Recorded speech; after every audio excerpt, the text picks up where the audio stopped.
Again, with any Dharma discourse, please again reflect that the sole purpose of receiving the Dharma is to become a fully enlightened being. The sole purpose of becoming a fully enlightened being is not that one single solitary person, which is ourselves, can be free from suffering and free from the uncontrolled, reincarnations and all the sufferings that come along with that, such as old age, birth, and death. That all sentient beings, regardless of who they are, whether we know them or not, close or far, whether they are, in any of the six realms, all sentient beings wish to be free from suffering. All sentient beings wish to be free from harm and unhappiness, and wish to be completely, in peace and happiness and harmony. Like ourselves, they also wish the same. Since we are one and they are many, it would be more, logical, it would be more better if we can take care of the masses as opposed to one, which is ourselves. Therefore, we should want to become a fully enlightened Buddha in order to free all sentient beings from their subtle and gross physical, mental, and sufferings of the mind. All sufferings, gross and physical, gross and rough, and also sufferings of the body, speech, and mind. And for this very reason, I need to become a fully enlightened Buddha. Therefore, I shall listen to the practices and methods as taught by Lord Buddha, who achieved full enlightenment 2,500 years ago. Please develop such a motivation. His Holiness the Great 13th Dalai Lama, the great 13th Dalai Lama, who is the emanation of the 1,000-armed Avalokiteshvara, states in his sermon at the Great Prayer Festival, we do no spiritual practice for a day. Days and months and years pass like that, and as soon as an empty life has passed, then death catches us by surprise. We hold our head in sorrow and clutch at our chests in fear, but by then it is too late to change. We do no spiritual practice for a day. Days, months, and years pass like that, and soon an empty life has passed. Then death catches us by surprise. We hold our heads in sorrow and clutch at our chests in fear, but then it is too late to change. As said here, most of us pass our entire lives without ever getting around to spiritual training, the source of generating the eternally beneficial within the mind stream. Morning, afternoon, evening, and night pass like that, and as soon as a complete day has gone. However, it does not merely pass into nothingness, for the mind, when not tempered by spiritual training, quickly accumulates negative habits, and this causes the body and speech to fall under influences of negativity. Thus, a day passes in the service of darkness, days become months, and months become years. A lifetime soon evaporates in this way, with spiritual thoughts becoming as rare as a star at noon. Then one day, the face of death appears before us. The elements of the body begin suddenly to dissolve, and our limbs lose their power of motion. Our mouth dries, and a dreadful sense of thirst sets in. We want to speak, but we haven't the strength to give voice to a single word. A strong sense of the vanity of our life wells up within us, and regrets at our failures and shortcomings arise. Filled with apprehension, we clutch at our chest in fear and call out to the object of refuge for help. However, although we once held in the palm of our hands the opportunity to benefit both this and future lives, we threw it away. Now it is too late to do anything. Our life has passed in negativity, and there is nothing at this late date that the refuge can do to save us from the karmic patterns that ourselves have woven. The power of the refuge objects and the power of the karma of living beings are equal. If during our whole life we accumulate only negative karma, there will be no value in calling upon the refuge object at the time of death. What the refuge object can do is to guide and inspire us in spiritual training during our lifetime. In particular, the refuge objects of the Dharma or the teachings must be learned and internalized during our life. Then at death it automatically benefits. But it's simply wishful thinking to live in ignorance and negativity, avoiding spiritual practice and pursuing only materialistic goals. Then at the time of death to hope for a savior.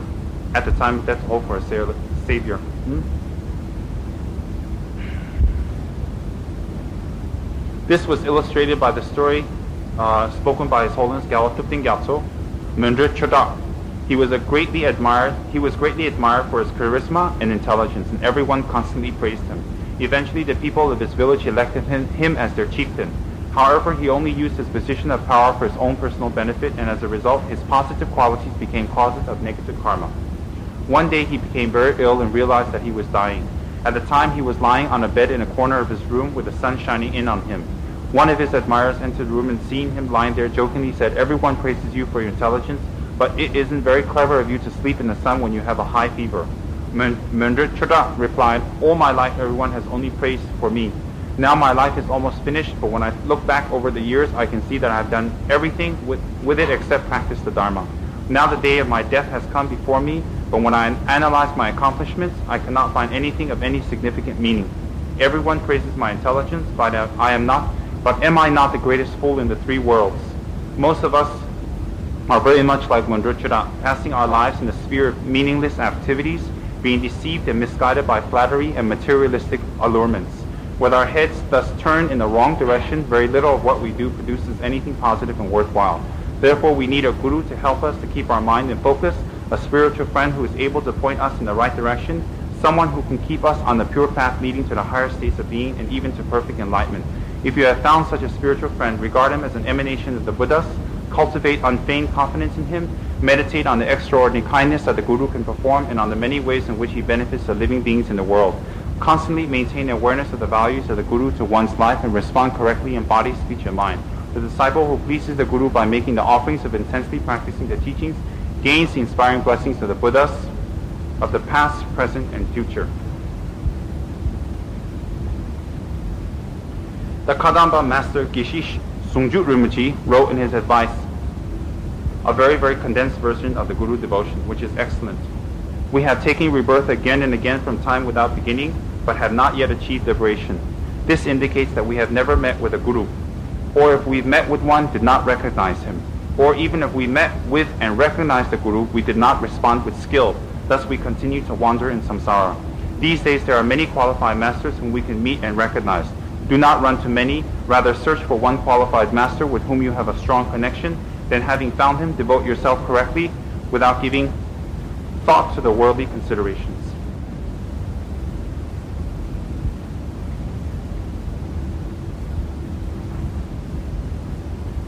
Also, Geshe Tsungju's advice to us is also the 10 modes of correctly relying on the Guru is as follows.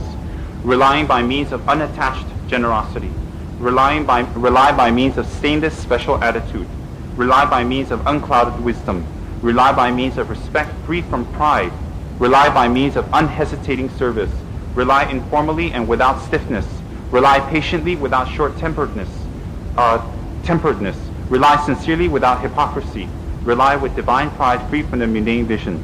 Follow the example set by the youthful Bodhisattva Sudana, the constantly weeping Sara Prarudita, Atisha, Lama Tromtopa, and Chengawa.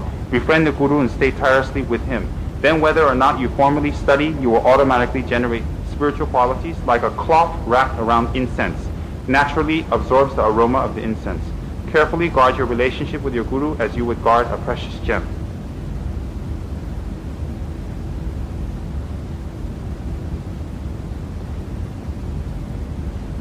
First,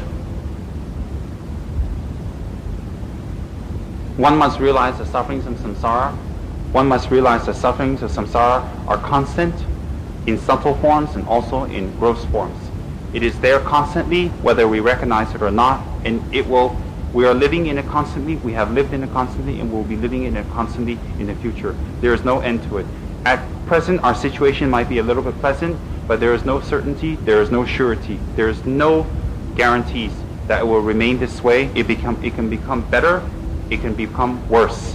And examining our daily activities, we can probably conclude that it will become worse. Therefore, while we have the precious opportunity, time, the teachings, then we should definitely also say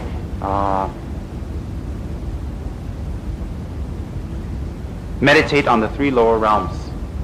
Meditate on the three lower realms and realize that all sentient beings are in one's own same predicament.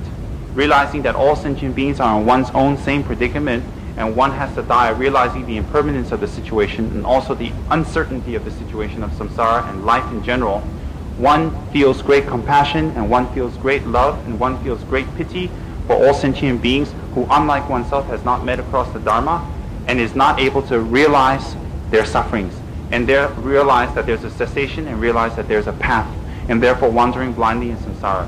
Feeling great pity for them, one, as all sentient beings, as the object, as the motivation, takes refuge in the three jewels. After taking refuge in the three jewels, one has full confidence in a superior enlightened Buddha, has confidence in the superior enlightened speech of the Buddha, the Dharma, and the superior enlightened representatives of the Buddha or the ambassadors, the Holy Sangha. Therefore, one realizing that 3 jewels are the only ones that can actually free us from this fear of samsara, free us from all this uncertainty, one looks for a qualified guru that one has one affinity to. One serves the guru well in body, speech, and mind. The lowest of the 3 services would be material service, giving things that the guru might need, require to continue. That is the lowest of the service. The medium service is serving by your physical body, which is washing and cleaning and sweeping and any kind of service that you can do physically for your guru. The best and number 1, and also the service that we aspire to, is the service and the offering of one's Dharma practice to the guru. So out of the 3, the best one, the superior one, and the one that is, supreme would be offering one's Dharma practice to the guru. So if one is taking refuge correctly and therefore avoiding the 10 non-virtues, that is serving the guru correctly. If one is applying the 4 opponent powers and purifying negative karmas, one is serving the gurus correctly. If one is reading the Dharma scriptures and thinking about them, contemplating on them well, one is serving the guru correctly. If one understands the scriptures, reads the Dharma, and makes time for them and applies it into one's life and tries to change and modify one's behavior, that is the best service to the guru. Why is that the best service to the guru? The guru's motivation or the teacher's motivation is to free you from samsara completely. There is no other motivation. Therefore, if you do all the activities that take you out of samsara, that free you from samsara, of course the guru is going to be very happy and very, very pleased. Therefore, the true service, the real service, the best and the supreme one can offer up to the Buddhas and one can offer up to the gurus would be one's supreme Dharma practice. And Dharma practice, not in just reciting mantras and attending talks and also doing prayers and making offerings, but the real service of modifying one's behavior, transforming one's behavior, and changing one's behavior. A sign that one's Dharma practice is sincere, is taking root, and true respect for the teacher would be modification of one's behavior. If one modifies one's behavior and one starts to change daily on one's behavior, that is a true sign of a Dharma practitioner, that is a true sign of service to the guru, that is a true sign of faith. If one does not modify one's behavior and one continues on but does all the outer trappings of making offerings and attending teachings and also giving money and sponsoring, those are all the outer trappings. That is not what the guru or the teacher or the Buddhas are looking for. The Buddhas, the teachers, the gurus are looking for a modification, a transformation, and eventual destruction of one's defilements. So if one applies complete modification or modifying one's behavior, that is a true service to the guru. That is a supreme service to the guru. And there is no service more worthwhile than that. You can work 100 years, 200 years, 300 years in serving, washing, cooking, and following the guru and doing everything you can physically for the guru. But if you spend just 1 or 2 days in modifying your behavior and changing your behavior, for example, if one steals and one lessens that and eventually eradicates that, that would be even better than 100 or 200 years of physical service to the guru. If one was to give millions and millions and millions of dollars to the guru, or if one was to pull out the 4 viciousness of the speech, then if one was to root out the 4 negativities of the speech and lessen that and make the speech more cultivated, kinder, and less harming, that practicing that 1 or 2 days would be better than offering millions and millions of dollars to the guru. Why?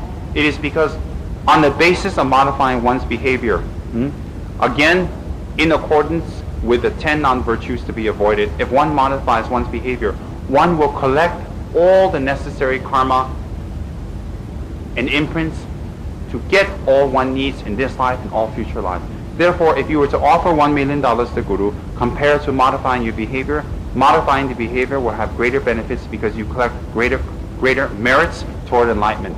Having wealth is one of the aspects of enlightenment, one of the aspects that we don't concentrate. It's a side benefit. So if we change and modify our behavior and we transform our behavior without having to do rituals of wealth, without having to do rituals of health, without having to do rituals of harmony, we will get health, long life harmony, Dharma wisdom, understanding, and also advancement in our meditation. If we do not modify our behavior and we do rituals we do pujas and we do mantras and we have altars and we make offerings, it is of no use. It is of no use because whatever good merits you have collected by doing offerings and service to your Guru, once one of the 10 non-virtuous acts arise and one, act upon it out of the 3 delusions such as anger and hatred, then immediately the good actions have been nullified, have been completely cancelled out.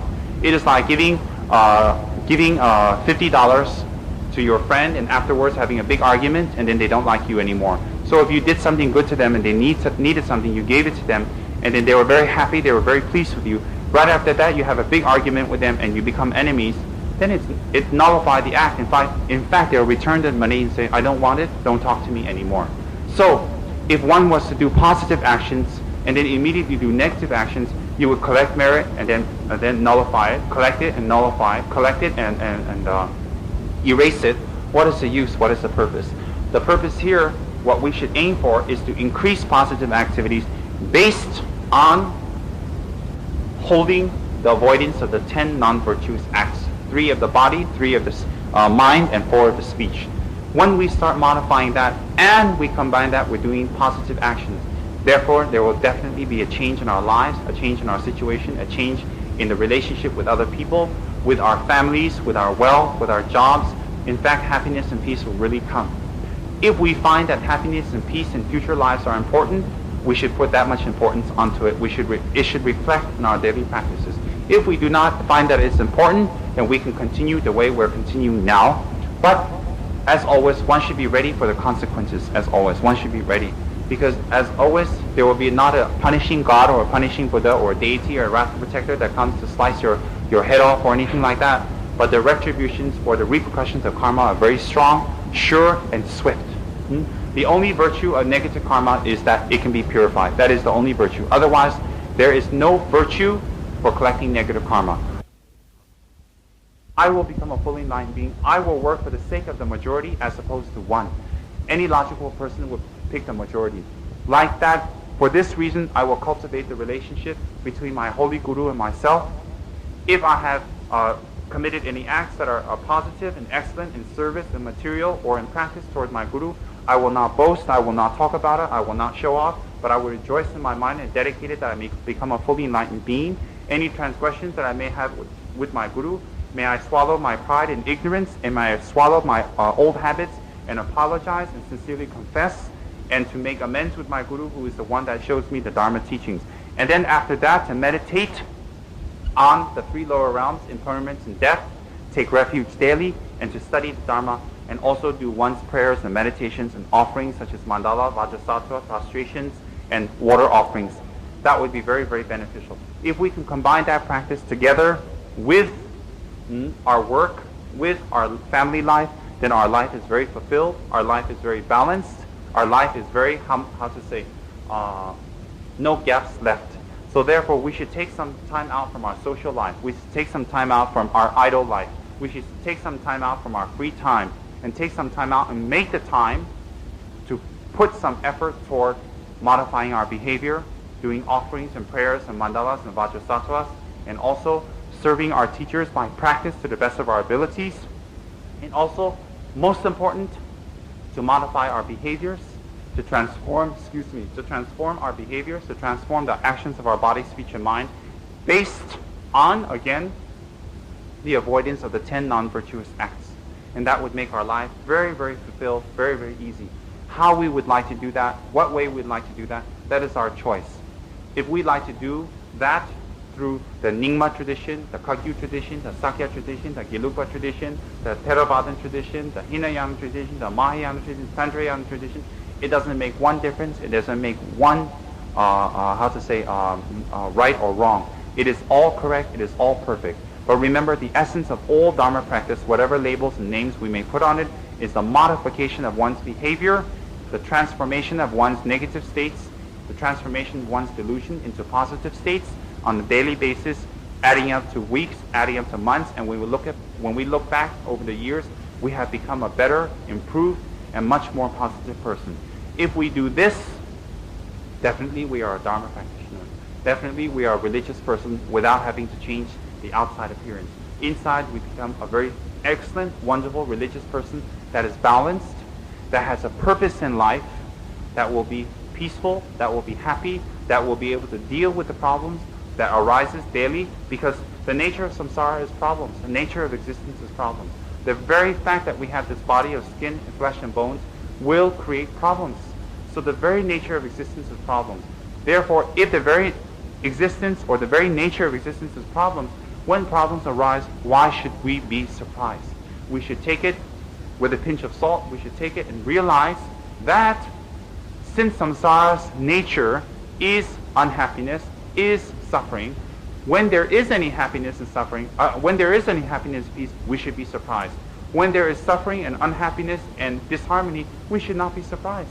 We should not be surprised at all. It is the nature of the existence we live in. Therefore, realizing that, understanding that, we become calmer, we can become more gentler, and we realize that anything good happens, we should be surprised. Anything negative happens, there should be definitely no surprise at all. And we take everything calmly, all negative actions as a result of our karma from previous lives, therefore not react back in a negative way, which will create further negative karma to create further negative situations. And then anything positive happens, we should rejoice and try to act on that and try to do more positive things. Remember, they are defiled types of happiness, defiled types of ways, and they are undefiled. Undefiled is pursuing happiness, relaxing, enjoying, having food and having tea, etc., based on an undefiled mind, based on a mind that is not attached. Whereas when we go out and we think that it's seemingly a neutral affair, such as we go out, we go to a party, or we go to a dinner, or we go to a dancing place, and then we just relax. Actually, that in itself may look like a pretty neutral ground or neutral field. Actually, it is a ground for a lot of negative karma. For example, if we go out, just relax and enjoy, okay, but we should also do it on the basis of not harming others. For example, when we get together with friends at dinner or whatever, not to slander others, not to gossip about others, not to say things that hurt or damage others. That is very, very important. So we can do these kind of activities, make sure that they're done without defilements, make sure they're done without harm, make sure they are done on the basis of, if possible, neutrality, neutrally, without harming other people. We can go for a walk, but if we go for a walk with a friend and gossip and say negative things about other people, that is not very nice. We can go for a walk for the sake of, oh, I need to keep my body fresh and light and keep up my health, therefore I can practice the Dharma, therefore I can benefit sentient beings. Then that walk becomes a Dharma action, a positive action. Therefore, it's the motivation is very, very important. Very, very important. Then, once the place of meditation, if possible, if it is convenient, then one should have a very pleasant and one should have a very nice altar according to one's financial capacity, to the best of our ability. One should have this at home, which is an object for us to make offerings, or merit field. As a symbol of the body of the enlightened ones, at the center of the altar, place an image of Buddha Shakyamuni, the monk who became the fourth universal teacher of this auspicious world cycle, set forth the vast and profound Dharma that has spread throughout the world and come down to us today. So in the center, one should have Buddha Shakyamuni himself. Then, to the right of this image, his right, your left when you face the altar, to the right of this image should be a Buddhist scripture.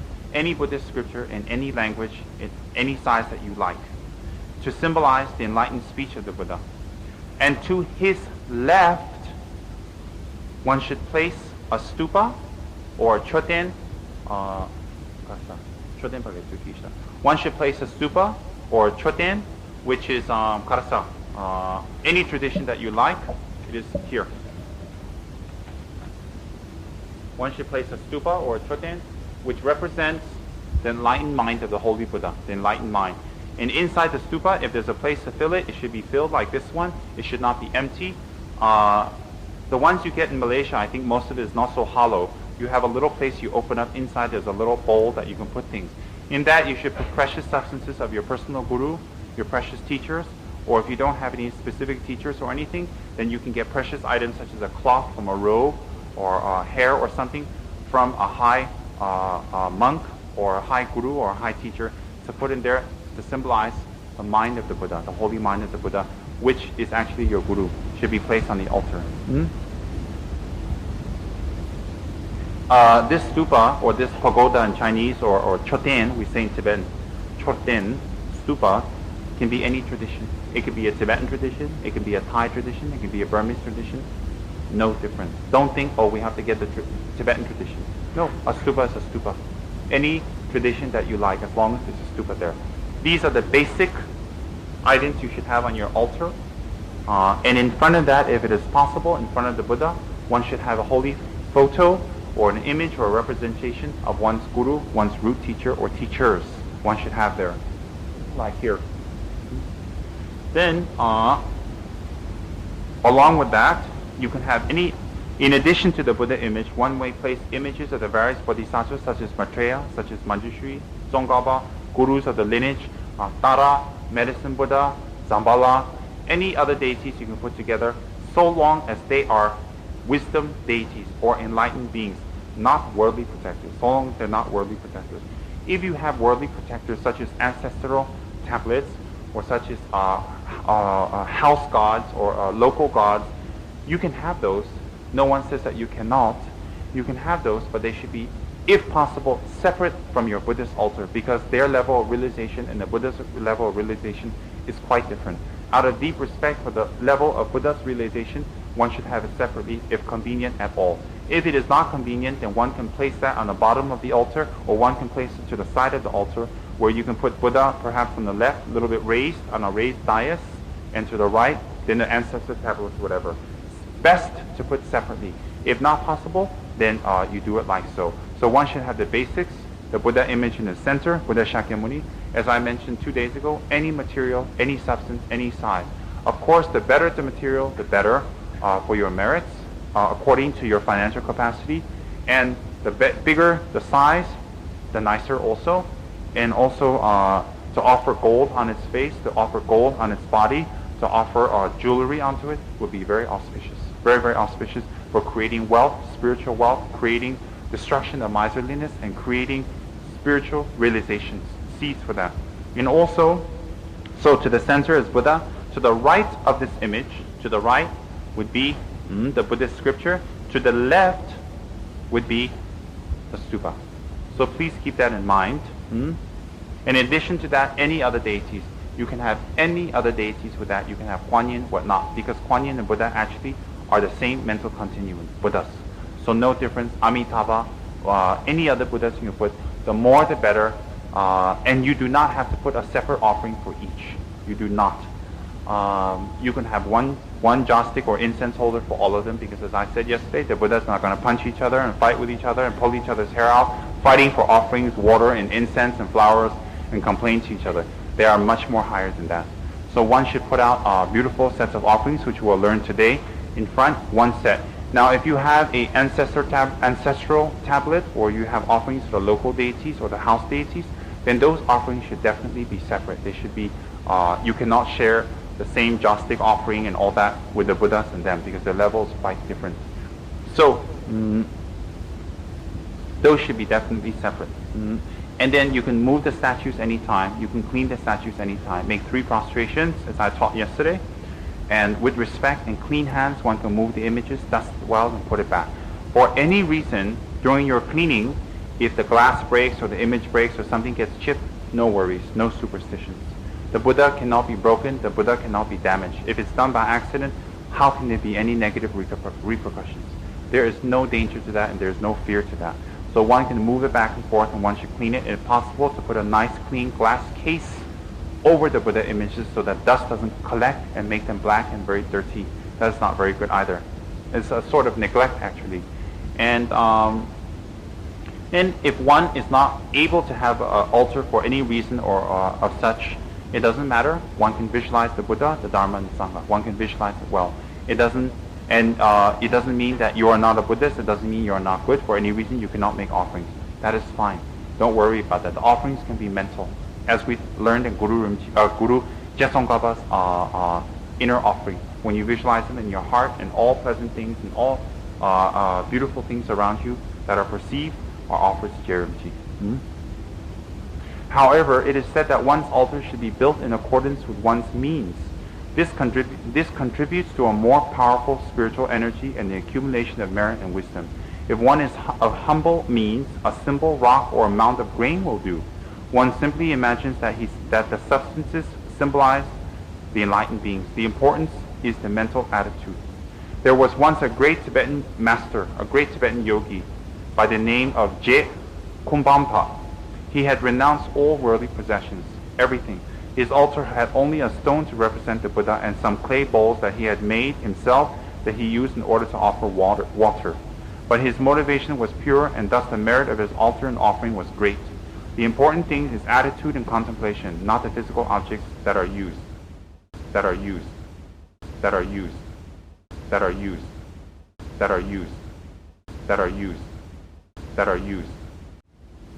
He, Je Kumbampa, once wrote, "My imagination is my main Buddha image. I place the Buddha in the presence of that imagination." This is the correct way to practice. On the other hand, there are some people who quote the life of Je Kumbampa merely as an excuse to avoid spending their wealth on a decent altar piece. They are not renunciates, they just have a cheap attitude. Their problem is their priorities. So if their problem is their priorities, they can quote that, oh, I have a simple altar, I have simple things, and I have a simple life. But their priorities are different. Because if their altars are simple and cheap and of the worst materials and they can afford better, we can look around their houses, we can look around their bathrooms, we can look around the bedrooms to see the kind of items that they buy for themselves.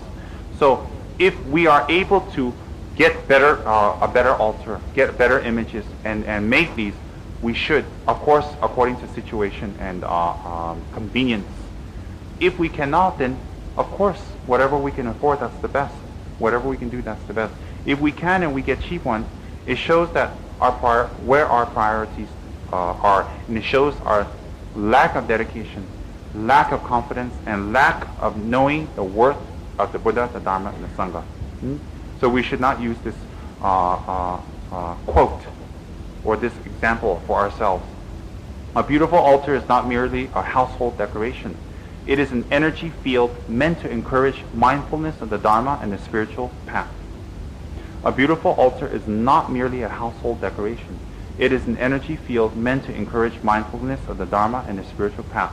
We do not make a beautiful altar, we do not make beautiful offerings in order that our friends, our relatives, and our neighbors and our visitors will be impressed and see what a great practitioner we are.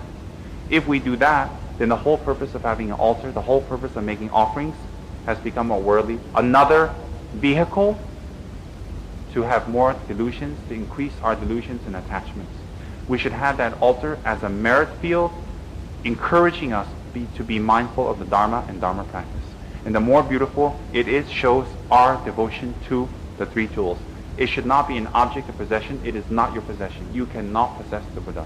Therefore, it should not be done or made or offered or arranged in a way with the motivation to impress others. One should completely get that motivation out, because if it is done to impress others, it becomes just an object of art, and therefore there's no benefits whatsoever. A beautiful altar is spiritually inspiring, but when it is just made in order to impress others with one's supposed religiosity or as a status symbol, it merely becomes another cause of negative karma. It is important that the source of one's images, scriptures, and so forth are pure. An image made by or purchased from a profit monger is unacceptable. People who make religious images and print spiritual books should do so out of pure motivation. As professionals, they should make a reasonable living from their time and effort. But their attitude should be to bring benefit to people and not merely to make a large profit. From our side, we should take care that the artifacts we acquire are purchased from sincere people. Also, not only that, the money that we use to acquire it should come from pure, good means of livelihood. If we have stolen that money, we have coerced that money, we have tricked people out of that money, or we have squeezed that money out of people, or in any way obtained that money through unholy or insincere or unjust or negative ways, and we buy the images, again, nothing will happen. Nothing will happen. Even the money that we use to buy the offerings and the money that we use to buy the offerings, because of the images and the text, should be from a clean, pure, and honest source. If the source is not clean and honest and pure, and we do that with, we buy images, the ends does not justify the means. So again, you negate the karma. You can spend 20, 30, 40, 50,000 ringgits on beautiful statues and give gifts everywhere, or purchase one huge statue for your house, but the way you acquired the money is dishonest and wrong. What use is that? What use is that? So even the way you obtain the money for the sake of Dharma should be totally honest. If you honestly get only 100 ringgits and with that you buy a statue, and you dishonestly get 500,000, you should not use the 500,000 for images, let alone anything else. You should use the 100 ringgits to buy a simple, nice plastic Buddha, or a stone Buddha, or a clay Buddha. That would be more beneficial. That would have more purpose and use. So even the money that you use, or the funds that you use, should come from reliable, trustworthy, sincere, honest means. It should come from that to do anything regarding to the Dharma. Even the money that you offer to your teachers, to the monks, to the Sangha, to Danas, to temples, anywhere should be gotten from honest and good means. If you're a very successful businessman or business lady, and you have gotten so much profits and a lot of money, make sure that that money has come honestly before you make offerings to the temples. Because it will only collect merit if it was gotten honestly and truthfully and without damage to others. Otherwise, ill-gotten funds offered to temples bring you no merit. Do not think that the Buddhas are sitting there counting their ang paos, waiting for your little red packets. They are not. They do not need your little red packets. You offer little red packets and ang paos to Buddhas and the enlightened beings and free jewels for you to collect merit, for you to collect, to cultivate your merits. So therefore, make sure that the means that it's come by is totally honest and totally well. Even if you do great charities and great works, and the money that is ill-gotten, it will be of no benefit. It cannot be of benefit. How can we harm in order to do good? It cannot be. So the money and the funds that we have gotten must be honest. It must be without having the basis of having harmed other beings. Then, the 6 preliminaries of doing your meditations, the 6 preliminaries of doing your prayers are, number 1, cleaning the place of practice and setting up the altar. Number 2, arranging an attractive display of offerings. Number 3, sitting correctly in a meditational posture and then taking refuge in developing Bodhi mind, the mind to wish others, to do this practice for the sake of freeing others. Number 4, generating the visualization of the field of merit. In this case, we visualize Jeranji coming from Ganden heaven, Tushita heaven, and inseparable from our gurus, surrounded by the Buddhas, Bodhisattvas, and deities. Number 5, offering the 7-limb devotion together with the symbolic offerings of the universe. The 7-limb devotion is in Jeranji's prayer. So when we recite that, the 7 limbs are there. Invitation, dedication, prostration, offering, confession, rejoicing, dedication. It's all there. So Jeranji's practice is very complete again. So 7-limb devotion together with the symbolic offering of the universe is mandala, which is what I just did now. Mandala offerings, which we'll learn tonight. Offering prayers and supplications to the gurus in the line of transmission, which is what I just did right after that. Making supplications to the gurus, from my guru up to their guru, to their guru, to their guru, in a condensed form, all the way up to the original one, which is Guru Buddha Shakyamuni, the enlightened one. So to make supplications, then you do your particular meditations, you do your particular practices, you do your particular breath meditations or tantric, whatever you like to do after that. So number 1, the 6 preliminaries should be when these are there, then your meditation and the effects will be very powerful. Number 1, cleaning the place of practice. Number 2, arranging an attractive display of offerings. Number 3, sitting correctly in meditational posture and then taking refuge in developing the Bodhi mind. Number 4, generating the visualization of the field of merit. Number 5, offering the 7-limb devotion together with the symbolic offering of the universe, mandala. Offering prayers and supplication as to the gurus and the gurus of the line of transmission. This is on page 139 in this book that we have Xeroxed. And again, I thank the person and the people involved in having the Xerox done. It was donated to all of us. And I'm sorry if it has not been enough. Please share. So on page 139, you'll see that on the top, the second sentence, the 6 preliminaries are as follows. Cleaning the place of practice, setting up the altar, arranging an attractive display of offerings, sitting correctly in a meditational posture, and then taking refuge in developing Bodhi-mind, generating the visualization of the field of merit, offering the 7-limb devotion, together with a symbolic offering of the universe, offering prayers and supplication to the gurus in the line of transmission. These things that I have especially extracted from certain books for you, please take the time and please read through these and study through these so that the efforts of the people involved are not wasted. Of course it's not wasted, but also a sense of appreciation for their hard work. So this one I have personally picked out for all of you to taken out a book on how to set up your offering, how to cultivate the guru in short, and also how to make offerings. It's all in here, short and well and explained. And this is from the sermon at the Great Prayer Festival by His Holiness the Great 13th Dalai Lama, it has been translated into English. So, it is extracted from this book, Path of the Bodhisattva Warrior, and on the cover you see a beautiful photo of His Holiness the Great 13th Dalai Lama, Gyaltsuten Gyatso, the incarnation of the 1,000 armed Pavachenesi, or Avalokiteshvara. So, please read through this, please look through this. This is very precious and it's very good. I've been studying this for many, many years now, and still there's a lot of things in there to learn. Every time I read it, something else new arises. Then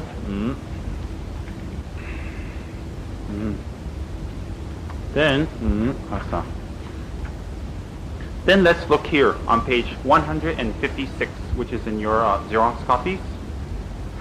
We're not going to read through the whole thing, but we'll read parts and parts of it so we can follow along, please. Page 156.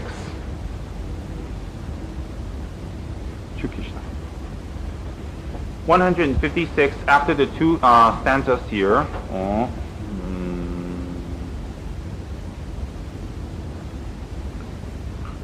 As said here, one must spur oneself on in the quest for enlightenment. The practice of the spiritual path is the supreme means of accomplishing the benefit of both this and future lives. But whether or not you practice is solely up to you. Nobody can drag you to enlightenment, you have to walk yourself. It is important to engage in spiritual practice from the present moment onward without procrastinating.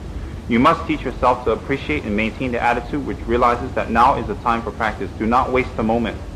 In order to accomplish the path of enlightenment, one needs to continually generate merit and purify hindrances. This twofold purpose is the point behind the daily practice of the 6 preliminaries. So the point of the 6 preliminaries is to generate merit and to create generate merit and to purify hindrances based on negative karma. This twofold purpose is the point behind the daily practice of the 6 preliminaries. Last year I spoke on the first of these 6, cleaning the place of meditation and arranging an altar with symbols of the body, speech, and mind of the enlightened ones. This year I would like to say a few words about the second preliminary, that of arranging on the altar a display of faultless offerings. Here the word faultless refers to making the offerings without contamination from faults in inner motivation, the actual substance, and the nature of the offering, the manner in which the offering is made, and so forth. Motivation is the most important factor in the practice of offering. The substances used as the basis of the offering themselves have no mind stream, so it is important that the practitioner see it to that the attitude within his or her own mind is pure. Just as food is mixed with poison may look, smell, and taste good, yet will be inedible, similarly, offerings made with a wrong mental framework become contaminated and are therefore inappropriate. The correct motivation is to approach the practice with a prayer that any energy thus generated will contribute to the attainment of enlightenment as a means of benefiting the world. Examples of incorrect motivation are to make offerings with a selfish hope of achieving personal happiness for oneself alone in distant future lives, or with a mind attached to samsara perfection or to thought of personal liberation. The fundamental attitude should be the altruistic bodhisattva motivation, aspiration. Thus, after the first preliminary has been performed, that of cleaning the place of practice and arranging an altar with representations of the body, speech, and mind of the enlightened ones of the past, present, and future, one should generate a sincere motivation to set out a display of offerings. Not making offerings is a sign of lack of spiritual conviction, and lack of spiritual conviction is a sign of weakness in Dharma practice. Some people, that's very important. Not making offerings is a sign of lack of spiritual conviction, and lack of spiritual conviction is a sign of weakness in Dharma practice. Some people say that they do not like to rely upon the practice setting up elaborate offerings to the three jewels and that they prefer to rely exclusively from the fruits of meditation. This is a mistake for both teacher and student alike. Tsongkhapa's extensive Lam Rim states, saying that one does not like to rely on practice of making offerings when engaged in the quest for enlightenment is a sign of limited understanding of the nature of enlightenment path. The daily practice of setting up offerings is a solid way of generating positive spiritual energy and dispelling obstacles. It prepares the way for successful meditation. As with other supportive practices, it is not meant to be a substitute for meditation, but rather as a supplement to it, a supplement. As for the actual things offered, it was the recommendation of Lama Atisha that we Tibetans mainly set out water bowls as symbols of various sensory objects. Either 7 or 8 are used, one for our body, speech, and mind, and one to each represent the object of 5 senses. So you can either do 7 offerings or you can do 8. 7 represents the 7 steps that Buddha took at first immediately when he was born. He took 7 steps in the 4 cardinal directions, raised his holy finger up to the air, up to the sky, and proclaimed that this will be my last rebirth. Or you can use 8 representing the 5 sensory and the 3 of the body, speech, and mind of oneself. So you can use either 8 or you can use either 7, which we'll talk about more. Then Adisha commented that water is one of the best substances to use, for it does not generate attachment in the mind of the practitioner, and although to us it is merely water, the enlightened beings regard it as ambrosial nectar. It is said to be important to proceed with mindfulness when setting out the water offerings. It is said to be important to proceed with mindfulness when setting out the water offerings. If the bowls are not completely filled, this becomes an omen that one shall become impoverished. If they are not filled to a uniform level, this portends that one's meditation shall become unbalanced. If they are caused to overflow, this indicates that one shall fail in one's disciplines. The amount of water that you put into water bowls should be 1 rice grain from the rim. A variation of the water offerings is to put, that was my own remark, it's not here. So the amount that you put in should be 1 rice grain from the rim. A variation of the water offering is to put out 2 water bowls for body and speech, water to wash the feet and to rinse the mouth, and essential oil for the mind, and then for the 5 articles of symbolizing the object of the 5 senses.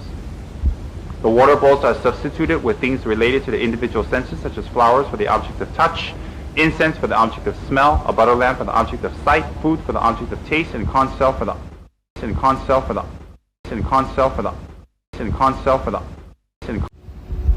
The Buddhas dwell in constant bliss, so for them there is no difference between good and bad. But from the viewpoint of the person making the offerings, there is a considerable difference. Therefore, to offer something inferior and then to visualize that is the best one undermines the act of offering and destroys the merit involved. Even if the motivation, substance, and nature of the offerings are faultless, things can still go wrong when the manner of making offerings is mistaken. This is illustrated by the following anecdote from the life of Arya Nagarjuna. Nagarjuna had received his ordination from Saraha and was given the name of Bhikshu Shri. Saraha foresaw that Bhikshu was about to be struck by famine, and therefore he appointed Bhikshu Shri as the food manager of Nalanda Monastery, which we can see the ruins in India not far from Bodh Gaya, the place of the enlightenment of Buddha. He, Saraha, then returned to South India and entered into retreat on Glory Mountain. The famine struck soon after his departure. It continued for 12 long years. Weak people gradually died off, and the strong moved away to other lands. The district thus became almost completely uninhabited. Bhikshu Shri, however, had previously mastered the occult art of alchemy and possessed the ability to turn ordinary metals into gold.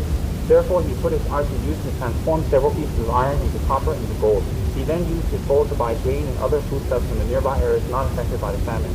One day, a group of pandits, or realized monks, very scholarly monks, came to him and asked, "How have you managed to provide the Sangha with food when the rest of the area is afflicted so heavily by famine?"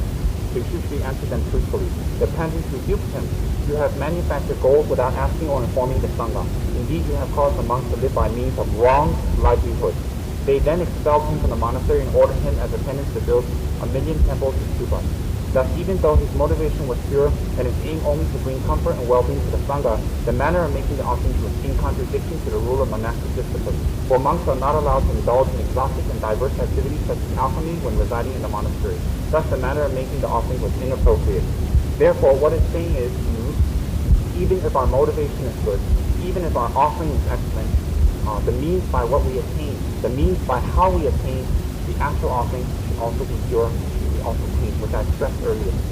As for the offering vessels to be used, the best are made from gold or silver.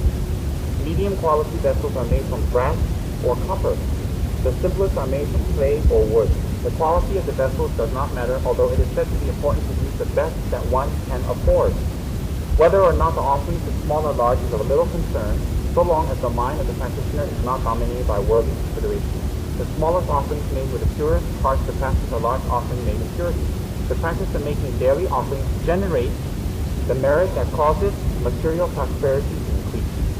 The practice of making daily offerings generates the merit that the practice of making daily offerings generates the merit that causes material prosperity to increase, even in this life. I don't think I have to say that another time. I think that grabbed all of us. This does not mean that one should engage in the practice in order to become wealthy as an end in itself. We did not want to hear that one. One should have the Mahayana aspiration of wanting to improve one's merit in order to be of greatest benefit to the world. The main emphasis should be a spirit of altruism. But if we are poor and can only afford to make very small offerings, we should do so daily. Then soon we'll be in the position to increase the size and quality of the offerings due to the merit collected. Then we can skip that story down, because you can read that on your own, to the bottom of page 160, the last sentence. The Indian master, Acharya Ashvagosha, who we had already consulted his scripture the other day, the 50 verses of Guru Devotion, an offering says, an offering placed on one's altar becomes a constant offering to all the Buddhas. By that gift, great merit arises, and with merit, the supreme accomplishment of unity. With merit, we can advance in meditation. With merit, we can have more weapons in fighting delusion. With merit, we can lessen our negative karma. With merit, all temporal wishes such as work, health, long life, harmony, happiness, stability will come. With merit, one, when engages in meditation and practice, will gain the accomplishments. One will be able to actually achieve enlightenment. Without merit, without supplementary practices such as making offerings, one's meditation will become very slow, one's meditation will become very lazy, and in fact one may have the danger of abandoning them in the future. With merit, everything can be accomplished. Everything. Just like when we go shopping in Star Hill, if you have a big bank account, you can buy a lot of things. If you have a small bank account, well, you go window shopping like me. So, or you take someone along that has a big bank account and then make them buy it for you, but that's not very good. That's not very good. In any case, all kidding aside, if you have a big bank account of merit, then when you go shopping for attainments, you can buy everything. If you have a small bank account of merit, then when you go shopping for attainments such as stability, harmony, long life, meditative stabilization, giving, generosity, love and compassion, let alone look at the price tag, you won't even be able to touch it. You won't even be able to go near it. Merit is very important. How you acquire merit is how much you put into the supplementary practices such as prostration, Bodhisattva, making offerings, doing your prayers, and also serving your teacher, and also making offerings on the altar. That is how you can make merit. Along with that, then charitable practices also, such as giving to the poor, helping the sick, etc. But in order for it to accrue great amounts of merit, big amounts of merit, it must be motivated by bodhicitta. That by the power of these merits, may I become a fully enlightened being in order to skillfully and completely help you. If we do it to show off to our friends, if we do it to get names, if we do it to get a plaque, if we do it to get reputation, no merit. No merit. Ashvagosha says, an offering placed on one altar becomes a constant offering to all the Buddhas. By that gift, great merit arises, and with merit, the supreme accomplishment is soon achieved. Whenever you make an offering, imagine that the object to which the offering is made is a manifestation of the three jewels of refuge. Then the offering becomes a gift to all the Buddhas of the past, present, and future. By making offerings to all the Buddhas, we generate a tremendous force of meritorious energy. This in turn acts as a cause for us to meet with conditions conducive to the realization of Mahamudra or Supreme Siddhi. What's Mahamudra? The realization of emptiness, peace, all attainments. Just see that as all attainments, all right? Dzogchen. Please listen to that paragraph well. Let's go over that.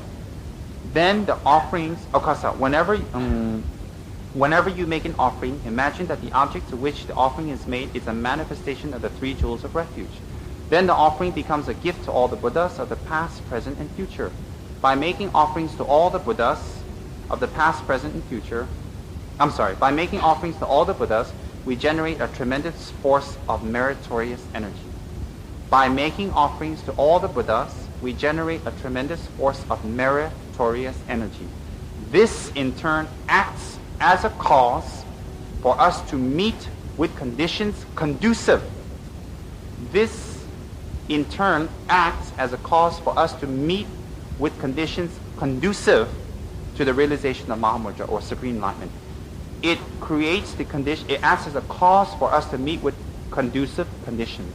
In this case, conducive conditions means long life, health, wealth, harmony, a good place to stay, a good body, the Dharma, clean place, knowledge.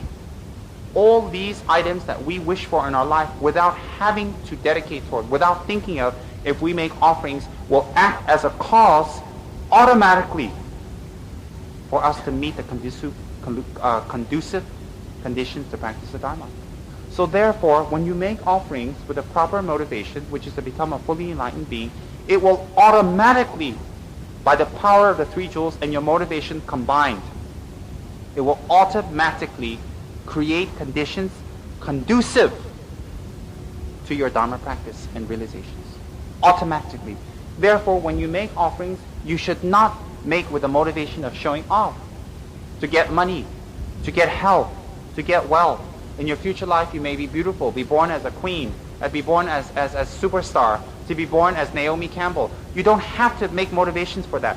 You will get all the conditions you need to practice the Dharma automatically when you dedicate it toward enlightenment. Because to get enlightenment, you can't be hanging out in some gutter, sucking your thumb and begging away with no eyes, stupid, unintelligent. That's not going to work.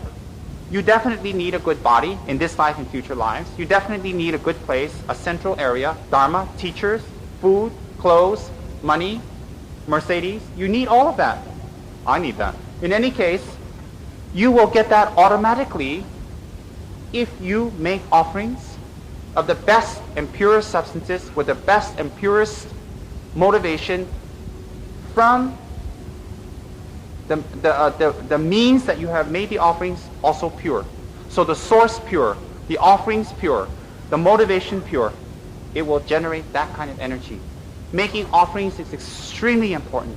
Do not think that it's just a small supplementary practices for small new beginning Dharma practitioners, and that you are so advanced and you are so great and you are so fabulous, you are beyond and you are above making offerings. Silly. Until the last moment of enlightenment, high bodhisattvas, they still make offerings. Kuan Yin is still making offerings to her Guru, Amitabha. Still. If Kuan Yin is making offerings to her Guru, what about silly us, Kuan Yin imposters? We still have to make a lot of offerings. We're a bunch of Kuan Yin imposters. So we should definitely try to emulate Kuan Yin and make offerings to the three jewels. It will generate the very conditions that we are all so much looking after. If we say to people, oh, make offerings so that you get enlightenment, one or two people will do it. Make offerings, you get rich, the place is packed. Place is packed usually, isn't it? If we make offerings to say, you know, your skin is going to be beautiful and fabulous and radiant and silky and white and all that, the place will be double packed, right? If we make offerings and say your golf game will be wonderful, double packed again, right? If you make offerings, definitely you get a Mercedes, wonderful. And if you make offerings and then you definitely get a wonderful, fabulous, beautiful girlfriend that looks like Cindy Crawford, the place will be triple packed, right? When we say for enlightenment, we go, oh, okay, since Guru told me to, I better do it that way. No, you have to understand, when you make offerings for enlightenment, all the causes and conditions to gain enlightenment will be accomplished effortlessly and without any need to even focus on it. Is that understood? Is that clear? So one does not have to make offerings thinking, oh, long life, oh, in front of our friends at the Dharma Center, we make out, may I gain enlightenment, may I gain enlightenment, may I gain bodhicitta, may I benefit all beings. Inside we're thinking car, girlfriend, relationship, health, long life. May my hair have less white hairs. May I get my appointment for my nails, BMW or Mercedes. We don't have, inside we're thinking that. Really we're thinking that, most of us. That fabulous diamond ring, or what am I going to get for my Chinese New Year's from my wife, my husband. Don't think like that. You don't have to. From the inside, you should actually think, oh, I want to become a fully enlightened being. In order to become a fully enlightened being, I will generate the merits of making pure offerings, the best offerings that I can to the three jewels, in order to create the conditions that I can become a fully enlightened being. And automatically, one will be driving a Mercedes to the Dharma Center. One will be the sponsors of the Dharma Centers. One will be the sponsors of statues. One will have long life and fabulous hair and beautiful nails, real nails. One will have all of that as a result of doing offering. It may sound silly and ridiculous. It may sound funny and ridiculous. Actually, if we think about it, yes. Now, very, very carefully if we think about it.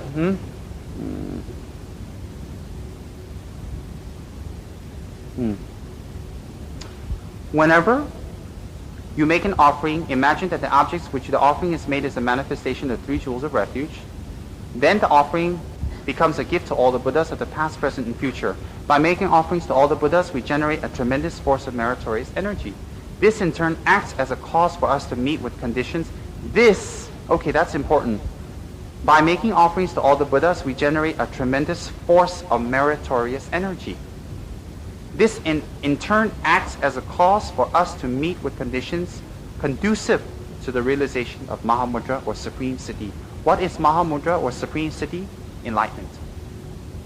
This is the correct way to practice. Otherwise, just sitting cross-legged position on a meditation cushion and pretending to enter into deep samadhi, deep meditation until shamatha, meditative serenity with vipassana, higher insight, does not give birth to a state of consciousness free from the dominating forces of karma and delusion.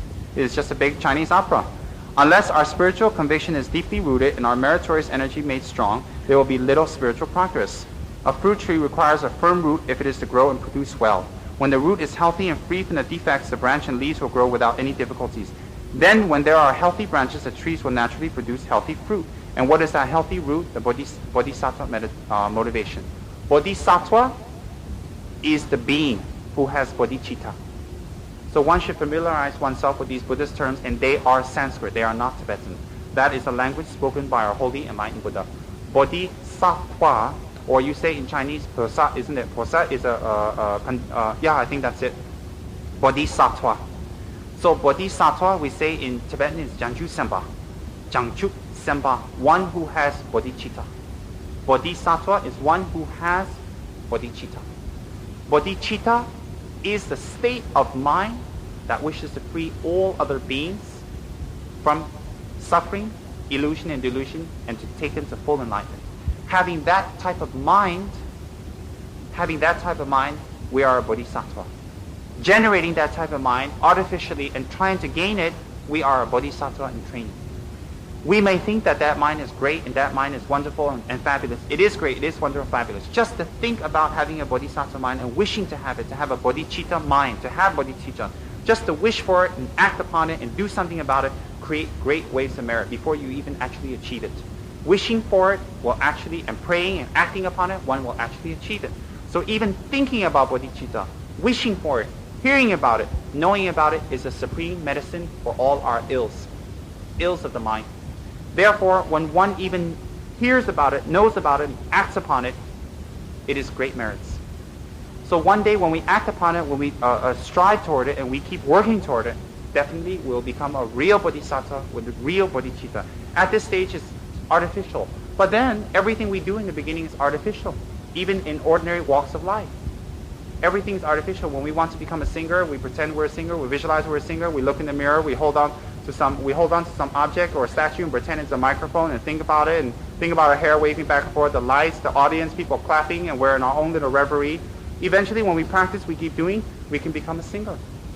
Even in ordinary ways, it happens like that. So right now, we should train to be a bodhisattva. We should train to be a bodhisattva warrior. the path of the Bodhisattva warrior. The path of the Bodhisattva warrior is the one that fights with weapons and armor. The armor of patience, the armor of diligence, the armor of enthusiasm, the 6 paramitas, with the weapon of wisdom, mental stabilization, insight. And the enemy we're fighting are the 3 delusions, the greatest enemies that will ever manifest in the world, the greatest. So, the path of a Bodhisattva warrior is a supreme warrior, is the best. And one should take bodhicitta, or the enlightened mind, as the highest path, is the supreme path, is the one thing that you must gain. You must gain. So every single meditational practice, every single offering, everything that you do should be based on the wish to achieve bodhicitta. When one achieves bodhicitta, everything else becomes spontaneous and easy. Practice becomes easy. Obstacles become destroyed. Harm from above and below are annihilated.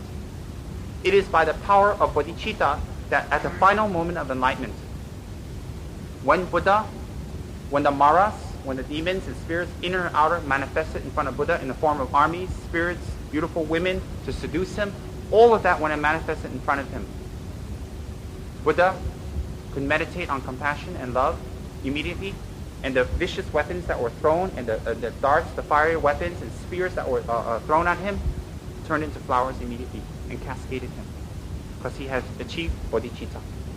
Based on bodhicitta, all that can be accomplished. It is the best protection, bodhicitta. It is the actual object that we should try to achieve, bodhicitta. With that, we can get to enlightenment very quick.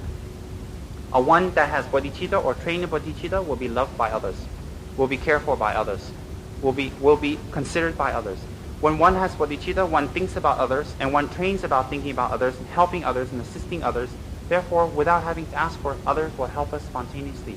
Others will love us spontaneously. Others will want to crowd around us. Others would want our attention. Others will want to be around us. Others will always flock around us and be near us. The reason is because that person is always thinking about others, and it's rare to find such a person that thinks about other people all the time. Is very common to find someone who thinks about themselves. Look in the mirror. Every time we look in the mirror, we see someone that is only concerned with themselves. It's nothing special. But someone who is concerned about others and wishes to do things for others and helps others and assists others and is kind to others, then that is someone very special. That is a Bodhisattva warrior. That is someone that we all flock around, we want to be around, we want to be near. Because we know that that person's motivation is excellent, we know that person's motivation is pure, and we know that that person is striving to do their practices for us, to become an enlightened being, in fact, for us, not even for themselves, not even just to get out of samsara, but in fact to get out for us. That is a Bodhisattva warrior. That is a state of mind that we should try to achieve. And for that reason, we should make offerings. For that reason, we should do meditations. For that reason, we should do Dharma, read Dharma. For that reason, we should make Mandala offerings. For that reason, we should, recite mantras and do meditations on Jairamji. For that reason, we should serve our gurus with our body, speech, and mind, outer and inner. For that reason, we should follow the Dharma. No other reason. So therefore, Dharma practice should equal getting closer to achieving bodhicitta or becoming a bodhisattva, which will lead to Buddhahood. That is the purpose of practicing Buddhism. That is the purpose of practicing Dharma. That is the purpose of engaging in Dharma, doing any Dharma actions. That is the purpose, the sole purpose, and the only purpose. Any other purpose besides that is not Dharma practice. It is a show. It will, in fact, become an obstacle to your Dharma practice in increasing your delusions. How, if you set up an altar to show off to your friends, you're increasing your attachments, your delusions, your desire. So even setting up an altar becomes a negative act. So one should set up an altar and try to cultivate a positive act. One should try to do that. So if one does prostrations so that one can get skinny and lose weight, that's not a Dharma practice. That's not a Dharma practice at all. If one does prostrations for the sake of purifying negative karma, becoming an enlightened being, one will achieve that and one will lose weight without even thinking about it. One will automatically gain those without thinking about it. So one should not be tricky with the Buddhas and think, okay, I'm doing this for enlightenment. In the back of our mind, I'm getting skinny. No, don't even trick the Buddhas. They're not stupid, you know. So make sure one's motivation is pure and not to have side motivations on the back, thinking, oh, it's in the back of my brain where no one knows where it is. Don't think Buddha and your gurus are so stupid. If they're so stupid, you'd be on the altar, they'd pray to you. They're not stupid, they have omniscience. Definitely. So I know from morning to night our motivations, most of us, negative thoughts and unhappy thoughts and these kind of frustrated thoughts come easily and come down to us like monsoon like monsoon rain during rainy season. It's like rain during the monsoon. Just spontaneously comes by habit without even helping it, without even thinking about it. All these negative thoughts come. That is habit. That is conditioning from hundreds and hundreds of years. How many lifetimes have we done that negative action? So it will come very easily, won't it? So we should, in fact, have compassion and forgive ourselves. Right? So next time we punch somebody, oh, compassion for myself. No, not that stupid kind of compassion. Next time we argue with someone, shout at someone, oh, compassion for myself. You know, I've been in samsara for a long time, so I'm allowed. No, that's ridiculous. You do have to fight. You have to do it. You have to try it. Be compassionate means try, but if you don't succeed immediately, have compassion and know that you've been in this state for a long time and it will take some time to come out. It will be not that quick and that fast. It will plant seeds for you to come out of it, definitely. It will start the motions for you to get out of it, definitely. There's no doubt. The amount of time, the success rate will be your practice, your effort. It will be all up to you. So if you put complete effort and practice into it, you can expect the full results. If you put half-hearted, you get half-hearted results. If you don't put any effort and you just do the motions of Dharma, making offerings, making some money to the monks, danas, and then having a beautiful mala that costs 15,000 ringgits and running around to temples offering jostics. If you do all the motions of Dharma, if you examine after 15, 20, 30 years, you're still in the same situation. Still in the same situation. So one should make an effort toward the Dharma, as I have already discussed. Then, this is very important. The offering ritual is very simple. The motivation behind it is very important. Without knowing the motivation, what's the use of doing that? What is the use? Just another automatic act because you've been told to do it, or because everybody's doing it, or because it's nice to do it, or just because you have nothing else to do. You should actually know why you are doing it. This, in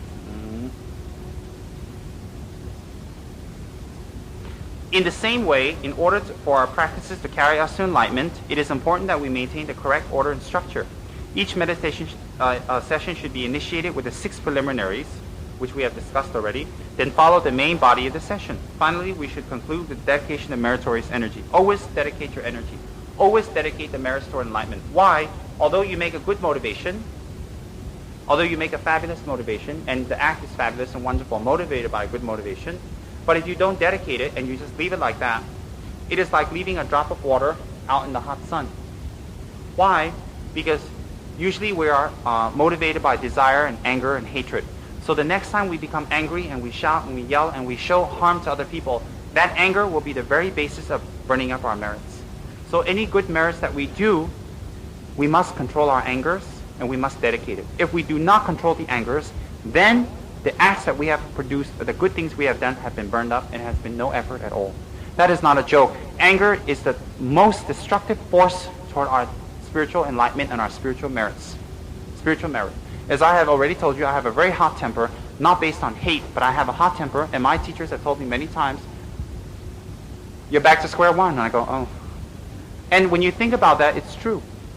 Because whatever good merits that day you do, the minute you show your anger, even if you don't shout and scream inside you're boiling, you're burning up your merits.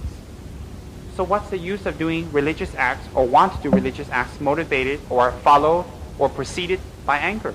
If it is preceded by anger or acts of anger, or if it is finished with anger or acts of anger, or if it's done with anger or acts of anger, there is no use in doing the act. So it is not the act that is wrong, it is our anger that is wrong. It is not I that is evil, it is my anger that is evil. In fact, we should pull out that anger, meditate again and again on its disbenefits and the harm that it brings, and try to root it out from its source. And then we will really be a happy person. Then we will really be a person that people will like and enjoy to be around. And even if you're a very angersome person, if you start reducing your anger slowly, week by week by week, month by month, people are not stupid. People around you will notice and they will flock to you. And they will, in fact, respect you more because you were such an angersome person. And then later you become such a wonderful person, a peaceful and beneficial person. People respect you more because they see discipline, because they see sincere practice, and they see a person who has really done it. I know of a very nice monk in the monastery who's very soft and very gentle, and he's quite older, 35, 36, who studies, who meditates and teaches all day long. Much better than me, a wonderful monk. And one of his friends, and I always complimented this monk to my other friend monk and said to him, oh, this monk is very sweet and very wonderful, and I really admire him. I wish I can be more like him. Whatever happens, he never has any anger. Whatever happens, he forgives the person. Whatever happens, he's always soft and he always teaches. And even people have harmed him, when they come to him, he will forgive them and he will teach them Dharma. And that is the supreme gift. And I was complimenting this monk to my other monk friend. My other monk friend says, yeah, I respect him too. I said, yeah. He says, but I respect him more because he wasn't like that before. And I was saying, what? He says, yes, 8, 9 years ago, this monk was at another monastery before he joined ours. And he was not like that. He was very angersome. He was very violent. He was very rude. He had a big mouth and he fought and he scratched and he punched and kicked and he held grudges. He was like that. And when he entered our monastery and started studying the scriptures, every year his disposition changed to the point now that you will never ever associate him with even the word anger. And I, upon hearing that, have gained even more respect for this monk. He is not my personal friend. I've met him a few times, but I know he's very poor. Hearing that, in fact, I have collected a certain amount of my ang paos in order to send to this monk because he's very poor, to do his gishi offerings, his graduation offerings. Anyway, out of respect for his practice and the inspiration he has given me, I respect him even more because he was that type of person. He wasn't born gentle and kind and soft. He was born angersome. He was born vicious. He was born with a big mouth. He was born vicious and mean of speech. And he hurt a lot of people and he damaged a lot of people. But with Dharma, after 8, 9 years, he had gradually changed. And upon hearing that, I realized the power of Dharma. And I respect him even more because he was that person and he has changed. So therefore, if we practice this, we can become like that wonderful monk. And people and our friends and everyone around us will like us and respect us even more so. And the second benefit, the real benefit, is you save all your karma. You save all your good merits. All your good merits will be preserved. So 2 ways to preserve your good merits. One is to dedicate it toward enlightenment. So right after you do anything positive, teaching, listening to Dharma, meditations, offerings, you immediately dedicate it not to long life, health, and all those silly little things, but to full enlightenment of all sentient beings and yourself. Therefore, you take that drop and you add it to the ocean. Until the ocean dries up, your drop will not dry. That ocean is Buddha, is Buddhahood. So if we dedicate it toward that, it will never be burned up. So in order not to destroy our roots of merit and all the good things that we have done, we should reduce anger. We should calm ourselves down. And when we feel it rising, don't make a big spectacle and don't make a big show and say, I'm that type of person. But in fact, calm ourselves down. And don't show off our practices. And think about the benefits. And think about the benefits of reducing anger and becoming a more gentle and compassionate person. And just in ordinary human ways, as an ordinary human, as we get older and mature and we become softer and gentler, it is something that everyone in the world praises. The older we get, the more wrathful we get, the more fierce we become, the more nagging, the bigger our mouth becomes. It is not an object of respect for anyone, even in the ordinary world. So in the ordinary world, if we reduce our mouth, if we reduce our actions, if we reduce our mind and our physical negative activities, we are respected in the ordinary world. without having to even think about that automatically. And therefore, it will contribute to more harmony and happiness for us, more peace for our neighbors and for our mates, for our friends. It will contribute peace to everywhere we go. So it is a worthwhile thing not to develop anger, because it will destroy your meditations. It will destroy your roots of merit. That's why it mentions in the text here that it is very important to dedicate it to accomplishing Buddhahood. It is very, very important. It is very, very important. It is very, very important. It is very, very important. It is very, very important. It is very, very important. It is very, very important. Now, we know we have established the fact that we have to do offerings in order. Then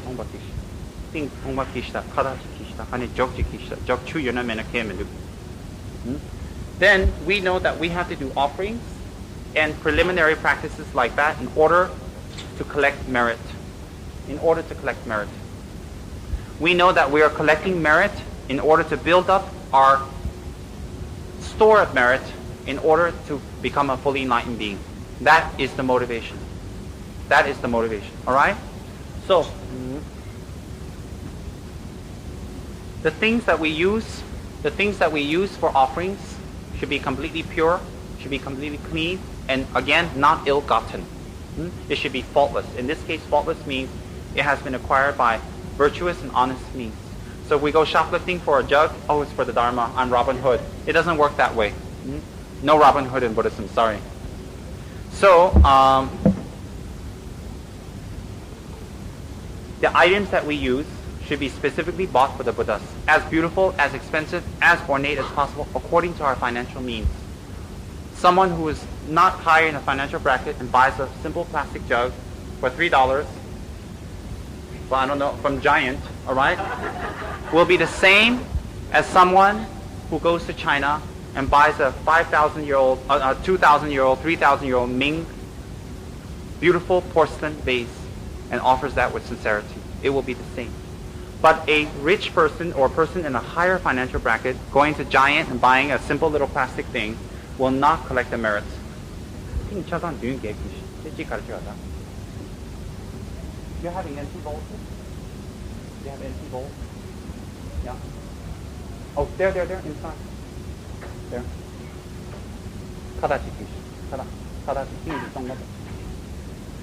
So, one should definitely offer the best that one can. Yeah, this is okay. One should definitely offer the one best can. So, cut it. So it should be from clay going upwards. Clay. Next one can be, now in this case we have steel, okay. Then brass, and then copper, and then this is going in ascending order. Silver and gold. Alright? So the most affordable for most of us is probably brass or silver. Even when we get brass or silver, we should try to attain silver. The best bowls would be silver. Yeah.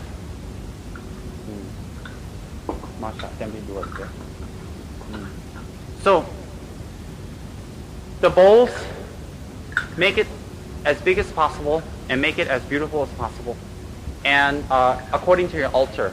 But if you have a big place and you're lazy and you just have to have a small altar, therefore you buy a small bowl, again, that's not very sincere. Try to make your altar big and luxurious and wonderful as possible and get many bowls.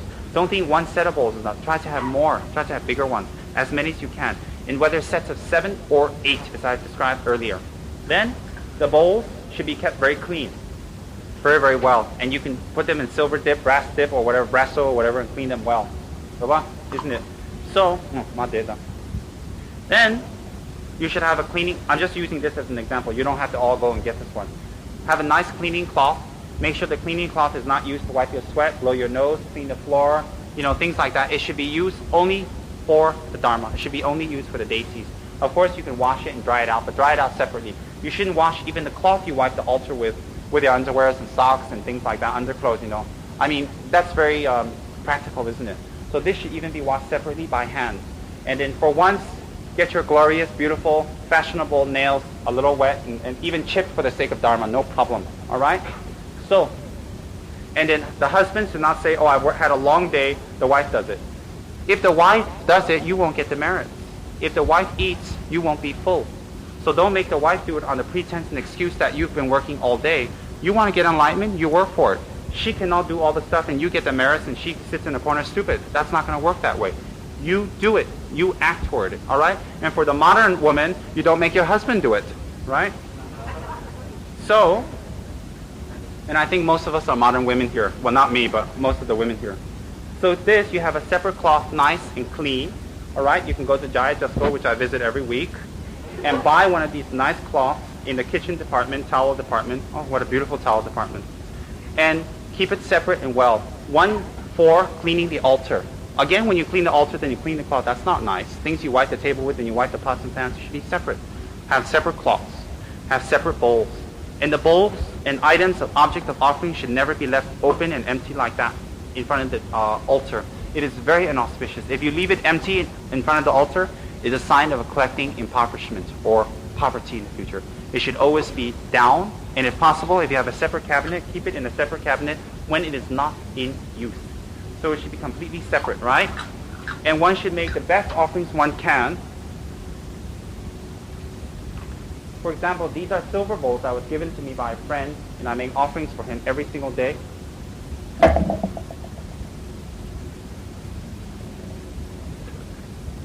This is a silver bowl.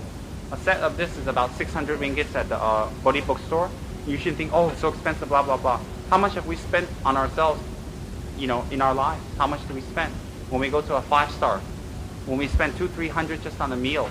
Two meals at a 5-star can get a bowl that can make offerings to the Buddha. And don't get the teeniest ones, the smallest ones, because you make an excuse to have a small. Get the big ones, the fabulous ones. If you can get big, huge ones, fabulous. The more you do toward the Buddhas, the more merit you get. It's not that the Buddhas say, oh, potluck, let's everybody go, big bowl of water. It's not like that, The Buddhas are not going to run because you have bigger bowls. It is for your merits, right? Or it's not going to be a small bowl and the Buddhas go, oh, yo, only one. All right, quiet, you go down. I had it yesterday. It's not going to be like that either. But the better you can do, the bigger you can do, will be more merits for you. It'll be more beneficial for you. So one should keep the bowls well, to the best of one's ability. So in fact, if you can even get silver bowls and get them gold-plated. If you can, get solid gold. If you cannot, get them gold-plated. Better to get it gold-plated on silver than brass, because it's like tricking the Buddhas. Oh, it's gold, wonderful, look. And then when you rub it, it's brass. At least, if it's gold here and you scratch it, you can still say to the Buddhas, well, it's silver. Better than brass. So what's the use of making brass, because a gold-plated brass, and trick the Buddha and say, that's like a trick, It's better to get silver and put gold plating and put on, and at least when the Buddha scratches it, you go, silver. Not too bad, huh? Because you're offering double good things, silver and gold. You are offering double good things. Of course, if you cannot afford it, you should not beat up your wife and take the money from next month's account so that you can make golden bowls. Rinpoche said so. Of course, you don't have to do that either. Of course, you don't have to starve the next month and come back looking like, I was going to say Karen Confident, but that's not very nice, is it? You don't have to look like an anorexic in your next month because you have bought silver bowls. You do what you can. You do what you can, but be honest with yourself by doing the best you can. This is for your enlightenment. This is toward your spiritual aspirations. This is toward making merits, supporting your meditations to get enlightenment. This is not a game. And then, you go there, you compare bowls as if you're comparing, a Tupperware party, Even if you can't afford the best, what you can afford, and you go and see the best, rejoice for the person. The best way to collect merit is to rejoice. They can do all the work, you rejoice, you get the same merits. I'm very sneaky. Wherever people do things and do that and do this and do that, they offer hundreds of thousands. I don't have it. I just sit there and rejoice. And I get all the merits. The Buddha says you can get all the merits. Definitely. So what I do is I'm very sneaky. I rejoice. I make everybody else buy their bowls, make their statues, and pay for this and make their altars, and they spend all the money, do all the work. I just sit there and rejoice. Very easy and simple, huh? They think I'm a Bodhisattva, but wrong. I'm getting a lot of merit. I rejoice in all people's good activities. Rejoice. So when people are making beautiful altars, they're doing wonderful practice, they're buying silver bowls, I can't afford these kind of things. Definitely I cannot afford like that, like other people, and big, beautiful statues. But never mind. I'm not disappointed. I really feel happy that they're doing it, and I rejoice. Therefore, I will collect the merits. I don't rejoice to get merits, but it comes as a side benefit. So one can rejoice. So therefore one should get the best. And it doesn't have to be Tibetan shaped bowls, of course. But Tibetan shaped bowls are shaped especially for making offerings. It is not something cultural or anything. It is shaped especially for making offerings. So they're very nice, and the shape is very good, and when you put it together, it's very balanced. So it is special for that. So if you can get this kind of shape, it's very nice, it's very convenient, and it's very easy to balance. It's not that you absolutely have to have it. You can have any shape you want. Best of your abilities. Then when it's not in use, keep it down, never keep it up. The items you use together with it should be separate. And the bowls, once you have used for the Buddha, you should never use yourself or for guests. You should never. Once you have used some place or whatever, it should always be used for the Buddhas. So, here's Buddha. That's not very respectful. So everything should be completely separate. All right? Then the offerings that you have done, the offerings that you have finished, can be used again as a blessing. So if you have offered rice, and you have offered water, or you have offered fruits and flowers, afterwards you can take it down and use it. But don't sit there all day meditating on the food you're going to eat in the evening because it's blessed. Again, that doesn't work, right? So you should offer it from your heart without even thinking about it that I can eat it at night. You shouldn't think like that, all right? So all the things you can use again. Even jewelry that you have used, should not be taken back and used again by yourself. If it becomes very full, you can sell it off and give it off to charity and help charity with that because it's already been offered up to the Buddhas. If you offer it up and then take an offer back to yourself, back to Buddha, you're just an Indian giver. So that's not very good, is it? Then, when you place the bowls, it's very important never to keep anything empty. 1, 2, 3, 4, 5, 6, 7, 8. You take a little bit of the water, put a little bit in, like so, and then you pour it from one to the other. So you pour the majority of the water into the next one, and just keep a small drop in this one, just a small drop to represent that it's not empty. And while you're doing that, you shouldn't be singing to Michael Jackson and McDonald's or Perry Como or something like that for the older generation, or Judy Garland. You should actually think about the 3 jewels and recite Om Ah Hum, Om Ah Hum, Om Ah Hum to bless the water by the power of the body, speech, and mind of the Buddhas. If you're doing tantric practice, you should visualize yourself as your tantric deity and then recite that mantra Om Ah Hum and think virtuous thoughts. Then Om Ah Hum. Then pour the majority of the water into the next one, and then you just have 1 or 2 drops left. Om Ah Hum. And the space in between should be the size of a grain of rice long ways. All right? So don't say, oh, what kind of rice? Basmati rice, long grain rice? But just make your imagination that it's one piece of rice. Don't get complicated. Rice. All right? Rice. Om Ah Hum, Om Ah Hum. Because I've gotten these questions. You get a hand and go, yes? What type of rice, Rinpoche? And I go, Those are small, uncomplicated things. We shouldn't make complications, isn't it? Om Ah Hum, Om Ah Hum, Om Ah. Then we make it one rice space in between.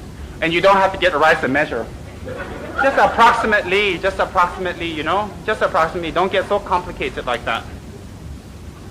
Yeah. Om Ah Hum. Om Ah Hum, Om Ah Hum, Om Ah Hum, Om Ah Hum, Om Ah Hum, Om Ah Hum, Om Ah Hum, Om Ah Hum, Om Ah Hum, Om Ah Hum, Om Ah Hum, Om Ah Hum, Om Ah Hum, Om Ah Hum, Om Ah Hum, Om Ah Hum. I'm putting 7 because it's not going to fit. Then you take the jug and you make sure you're standing up and with respect with 2 hands, clean. You make offerings and you fill it up. And the amount that you put in should be 1 grain of rice from the rim. All right? Again, a big fat piece of rice, okay? From the rim. If it's too low, it's very inauspicious. It shows that your practice is going to fizzle out. All right? If it's too much, it shows that your practice is not going to gain its end. Definitely, it's inauspicious. So you fill it up like that to the 8th bowl. When you pour it, it should be left to right.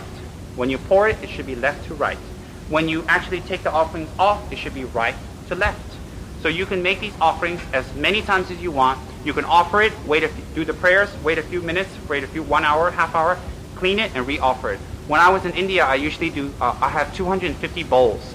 So I offer 250 bowls in the morning, do my prayers and meditation, and then clean the bowls off and offer another 250, and then clean it off and offer another 250. So in fact, every day I'm doing 750 bowls. I usually do every day in India. Here, of course, I don't have enough bowls, time, and the malls are a very big distraction for me, very big. In fact, I'm going to the mall tomorrow. So in any case, you try to do as many as possible. The more you do, the better for you. So I was a great meditator before I came to Malaysia. Now I'm just a fat, pot-belly cheesecake lover. In any case, you try to do as many as possible. In 8s, 16s, 8 times 3, 24s, or 7, 14, 21, 28, 35, etc. in increments of 7 or 8. All right? If you're doing the water ones, maybe better just to do 7. But if you do 8, no problem. 7 or 8, let's not make complications. But not 9. No, I'm just kidding. Any, all right? Then you pour it down like that, and you make sure it's full. After you have poured it out, then oh yeah, that's one.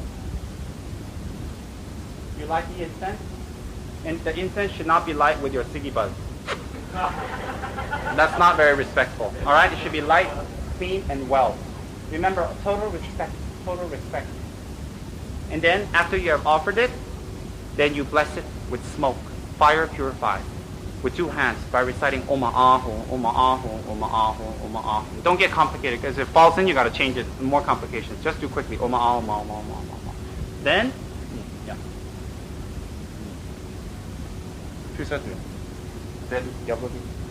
Then, there's a prayer that should be in. Can I see this book? You have the blessing of the offering, the red one, and yeah. In this book, which you can purchase from Losan Chakra for 100 cheap ringgits a copy. No, I'm just kidding, 16. But you can offer more since it's Dharma Center, all right? So in here, you will have the actual prayers to bless the offerings. There's a way of blessing it. If you want to stop here, it's okay. But if you want to further make it more beautiful and make it more powerful, you can also bless it. And I think I saw it in this book. Then it should be here, right?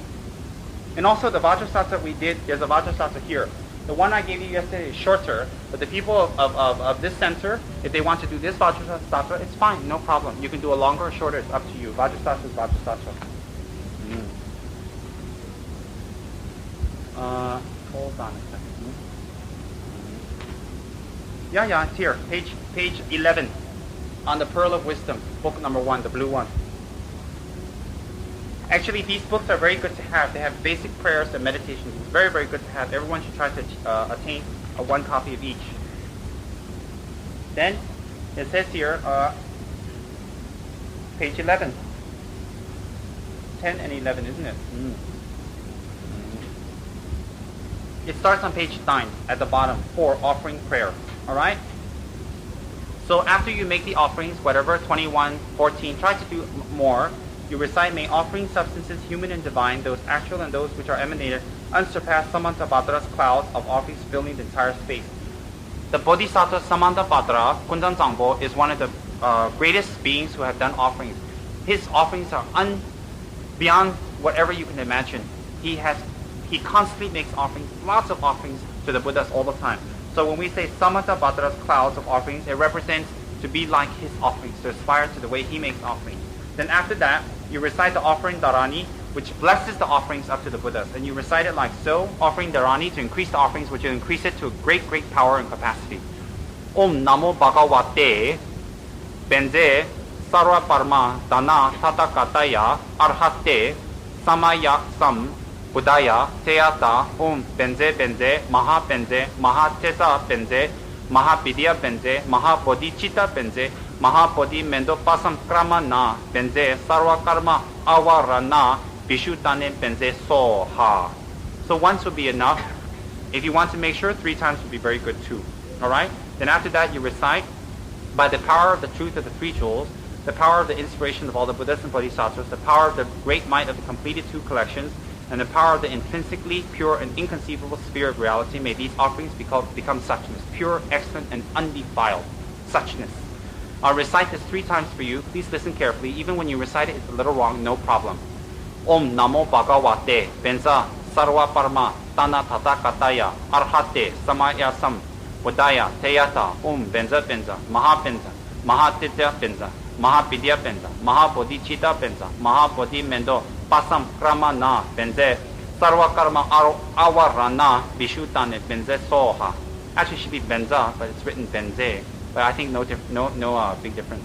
Om Namo Bhagavate Benze Sarva Parma Dana Tata Kataya Arhate Samaya Sam Bodhaya Teyata Benze Benze Maha Benze Maha Tezya Benze Maha Vidya Benze Maha Bodhicitta Benze Maha Bodhi Mento Pasam Krama Na Benze Sarva Karma Avarana Vishuddhane Benze Soha. Then the power of truth in Tibetan, under that, Kunjo Sungi Denpa Tang, Sanje Tang Janju Senpa, Sanje Gi Jinji, Labdang, Soni Yongsu Zobe, Ngadang Chenpo Tang, Chuji Yin, Chu Gi Yin, Number Dashin, Samgi Mikape, Topke, Deshin Nidu Gyur Chik.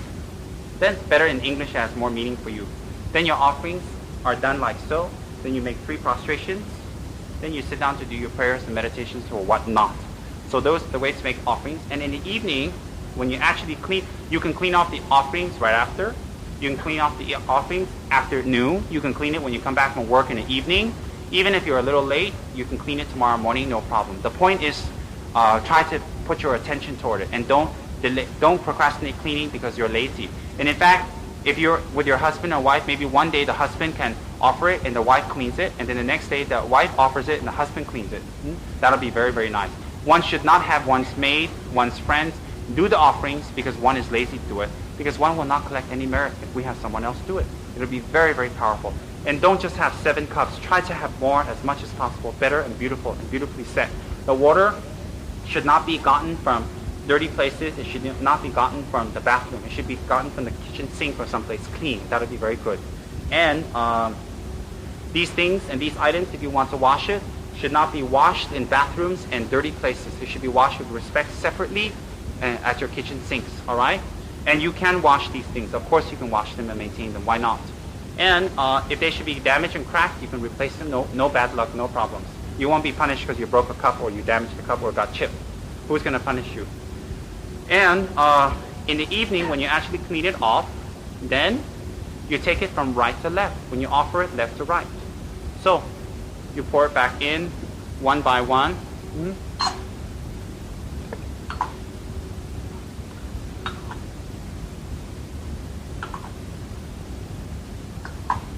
And then you take the water and dump it in clean places, down the sink, not the bathroom or toilet.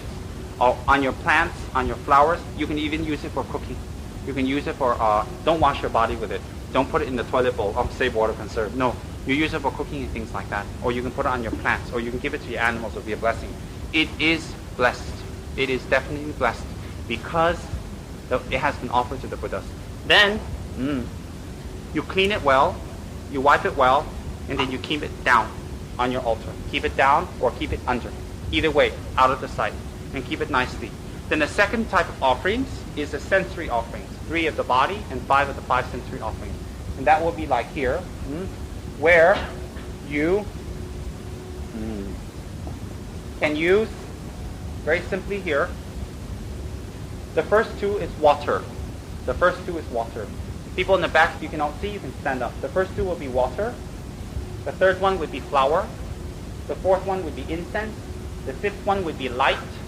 The 6th one, perfume. The 7th one, food. The 8th one, sound. Those are the sensory offerings. If you can, to have 1 or 2 sets of sensory and 1 or 2 sets of water. So the first one represents drinking water for the Buddhas, the Bodhisattvas. Not that they need drinking water, but to offer that to them. The second one would be water to wash their feet. Because in ancient India, when your masters, when your gurus and your teachers come out of deep respect, the minute before they enter your house at their doorstep, you take water out and you would ritually and with faith wash their feet and then dry it and anoint it and then touch your head to it and then escort them into your house and put them on the highest seat of honor and then offer them food or whatnot. So this second water offering is washing of the feet. So I don't think in Malaysia you go wash people's feet, but in any case, it's a sign of respect. So washing the feet, all right? The third one would be offering beautiful sights, flowers. So here you can have a cup of water with beautiful flowers, 1 flower, 2 flowers, 3 flowers, any flower that you want, like so. Or you can buy beautiful flowers. If you're not in a position to attain fresh flowers every day for any reason, you can buy 1 beautiful artificial flower and leave it there and make sure it's clean. And you can change it every few months, every few weeks, whatever you like. Or you can buy jade flowers. You can buy glass flowers. You can buy lotus crystals, whatever, put there as a flower symbolization. But don't do it because you're lazy to get new flowers. If you can, you should do it because it's a beautiful offering. Then the next one should be the offering of incense. And Malaysia has very beautiful and wonderful incense. You have the round ones. You can buy a stack and put it up like that. And inside, if you can, to buy semi-precious stones, like here, or the colored ones, mendeka, or the colored ones like that, or like that. And if you're Rockefeller and you're super rich, you can even fill it with diamonds, rubies, emeralds. Up to you. If you're not, you can buy semi-precious and think that they're diamonds, rubies, and emeralds, and they will become. Or if you can't even afford this, it doesn't matter. Don't be disheartened. You can put rice, which is very good, because when you offer rice, it's a sign that you're praying for the poverty in the world to end. You can offer that, no problem. So whatever you can do from your heart, and make sure that the offerings are beautiful. When you switch this, how often you switch this is up to you, and anytime you can take it out and clean it and wash it and put it back. Make sure it's dry. The rice, if you offer, or grains, if you offer, fine. That's fine. Make sure that offering is full and not small, up to the rim. And then the rice you can use at the end of the day to cook with, to eat with. That is fine, no problem. And you can use a round incense, stack it up, or you can use like this one, put the incense here. And yes, if you stack up a big incense, you can leave it there for a few days, few weeks, whatever, or switch it. If you just use this to, at the end of the day, burn it, use it, and the next day put new ones. So anything here, this would represent smell, offering the smell. The next one would be, of course, light. All right? So you can have a bowl there and put it in the bowl, or you can have a candle, and then make it practical. It doesn't burn the bottom here, damage. It could be a lotus candle. But if you're away a lot and you're not home and it's unprotected, although the Buddhas are wonderful and excellent, we don't know about one's karma, right? So we can have a wonderful doctor, a wonderful hospital. It doesn't mean whoever enters will come out healed according to the karma. Like that, if it is dangerous, then one should maybe put electric light there all day. That is fine, no problems. Or one can just put a candle there to symbolize the light and leave it there till one gets home and lights it and watches it carefully. No problem. And if one has lit it and one has and 2-3 hours you have to go out, you can respectfully put it out. Ask the Buddhas with respect to put it out. And then you put it out. Don't blow it because your breath is dirty. It's not birthday, Happy birthday, Buddha. You just go like that and put it out, right? You put it out nicely with respect. Because when you put it out without respect, it's like saying, come Buddha, enjoy the light, and then go away and put it out. No, they're not kids for you to order back and forth, They're not your boyfriends to point your fingers here and there and do this and do that and do that. They're Buddhas. Show them respect. So you can use lamps, you can use oil, you can use wicks, you can use candles, whatever you like, how much you like. It doesn't have to be just in that sequence, as much as you like. And you can even, the Tibetan style, we do it like that. We buy these, we call it chukung. It's a butter lamp. What happens is, you can order that from silver. I think the Bodhi bookstore at the Petling Street can do that also. You can order this in pure silver, which is very virtuous. People in Tibet, the more fortunate ones, higher bracket, whatever they get success, they usually order silver ones, whatever size, and make beautiful offerings, and they put a wick in the center and put oil and burn that. Up to you. You can even order a silver one or one like this. This is, I think, white metal, and put a candle inside. Whatever you like to make it pure and beautiful. Yeah. Then, it should be in that sequence also. Water for the drink, water for drinking. The next one is water for washing the feet. Next one is flowers. As I explained, any type of flowers. The next one is incense. The next one is light.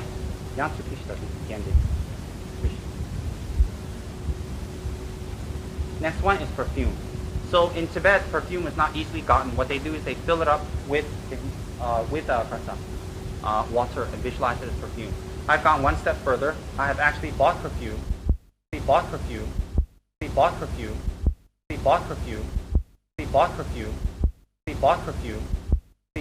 more the merrier, the more the better, and try to use the most expensive and the best substances that you can afford. So if you cannot afford gold, and you offer porcelain or you offer plastic, and that's the best you can afford, to the Buddhas it will be solid gold or solid diamond. Don't ever think that the Buddhas won't give you enough more merits because you cannot offer better things. That is not so. You offer the best you can, the more you can, and don't think 14 bowls is enough. Increase it, make it more, make it better, make it more expensive. Make it as best as possible. In Tibet, in Mongolia, in North India, in the Buddhist countries, the sign of wealth is not what you adorn on your body. The sign of wealth is what you put on the altar and the images that you have. And what type of sign of wealth? It's not that you're so wealthy you can afford these things. It's your wealth of spirituality, that you can dedicate it and offer it to the three jewels and not to adorn your bodies. So that is a sign of true spiritual wealth. So people who cannot do a lot of meditations, you make a lot of good offerings. That you pray all sentient beings may be free from suffering. But if you can do meditation, practice, and reading, and you escape that to do offerings instead, that's not good either. Be honest with the Buddhas. Be honest. So that concludes that, and we're going to do the mandala offerings now. Is that clear on that? Any questions? Yeah. This is very nice. I think it's copper, isn't it? Copper and silver plated. But it's copper original one. I think it's copper and silver plated. It's very beautiful. Oh, this is for sale, by the way. Yes. Yeah.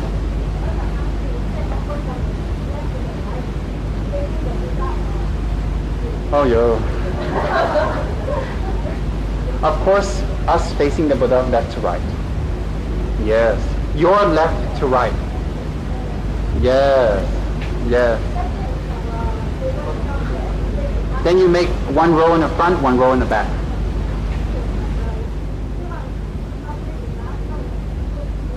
Yes, of course. That, of course. Yes. That, of course. When you make it curved because you don't have room, you make curve. Buddha's not going to slap you. Ayo. These small things, don't worry. If you make a curve, if you make round, if you make first row, two row, don't problem. Make sure what you make is beautiful and straight. This poor lady thinking, oh, entire slap her. Huh? No, don't worry about that. Small issue. But anyway, okay. I'm sure these questions will arise, huh? Then we do the mandala. The mandala is a wonderful offering of the universe to the Buddha.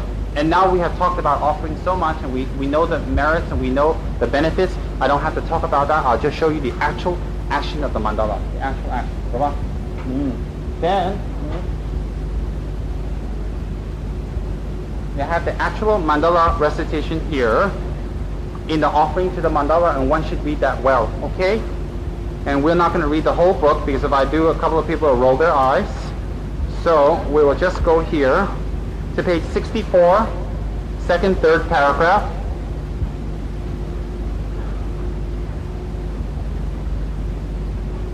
Therefore, it is of tremendous benefit for you to give rise to this attitude before you undertake any activity. What attitude? Bodhicitta.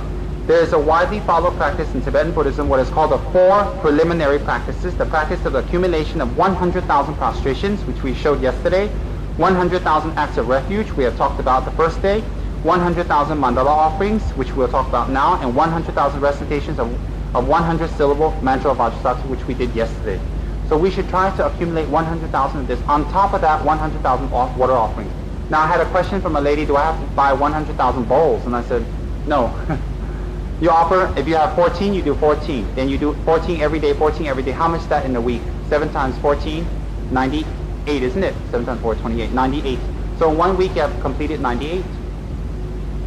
Like that, you try to collect 100,000 as much as possible. It will collect the very basis of virtue for you to attain spiritual and material wealth in the future. Now let's skip down to the paragraph before the last. The Sanskrit word mandala signifies to take something of the essence. The lowest level is to assume a human birth in the future life. The next level is achieving nirvana, and above that level, or the ultimate goal, is attain perfect Buddhahood. So our goal here is not to have the lowest level, which is human birth. The next one is not to just achieve happiness and freedom from suffering, nirvana, but one should actually attain perfect Buddhahood. There's a difference between nirvana and Buddhahood. Nirvana is cessation of suffering in arhatship, arhats. They have not attained bodhicitta, but they have attained freedom from taking rebirth again and again. That is not Buddhahood. So don't mistake nirvana and Buddhahood. People take those words lightly, but it's quite a big difference. So we can say Buddhahood, that's what we want to attain. Further, there are 2 ways in which one can achieve this goal, Buddhahood. One is according to the path of sutras, while the other is according to the path of tantras. Thus, these 3 goals involve 4 different levels of practice, and they also represent the types of essence one might possibly choose to strive for. The particular level one would pursue would depend upon the individual's capacity. In every act we undertake, we are impelled by a specific motivation. It is very important to be aware of what one's motivation are, because they are in fact a determining factor with regard to the consequences or results which follow any given act. For example, if one offers the mandala with a motivation that is the desire to assume a human birth in the future life, then this act will be a cause for bringing about that result.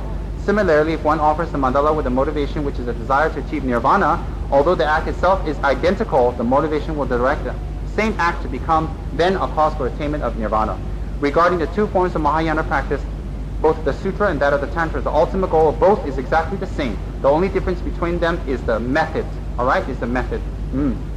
Then, we don't have to go through all of that. Now we can go down to... Let's go to page 66, the last paragraph on the bottom. There are many unique properties about the mandala offering. For instance, if one offers one's own material riches to the three ratnas, ratnas is three jewels, is a Sanskrit name. The three ratnas are three jewels, or the Buddha, Dharma, and Sangha.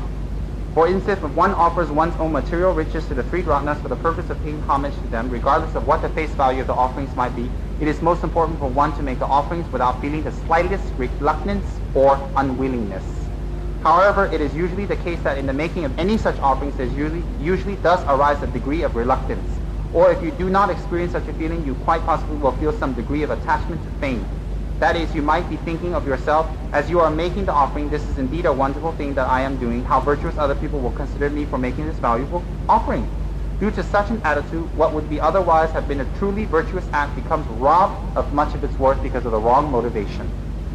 However, in making mandala offerings, you will hardly be able to experience an ungenerous thought, and there is actually no reason for feeling any desire for fame either. When making an offering of material riches, one must do so in such a way that the offering will not lead to the accumulation of bad deeds.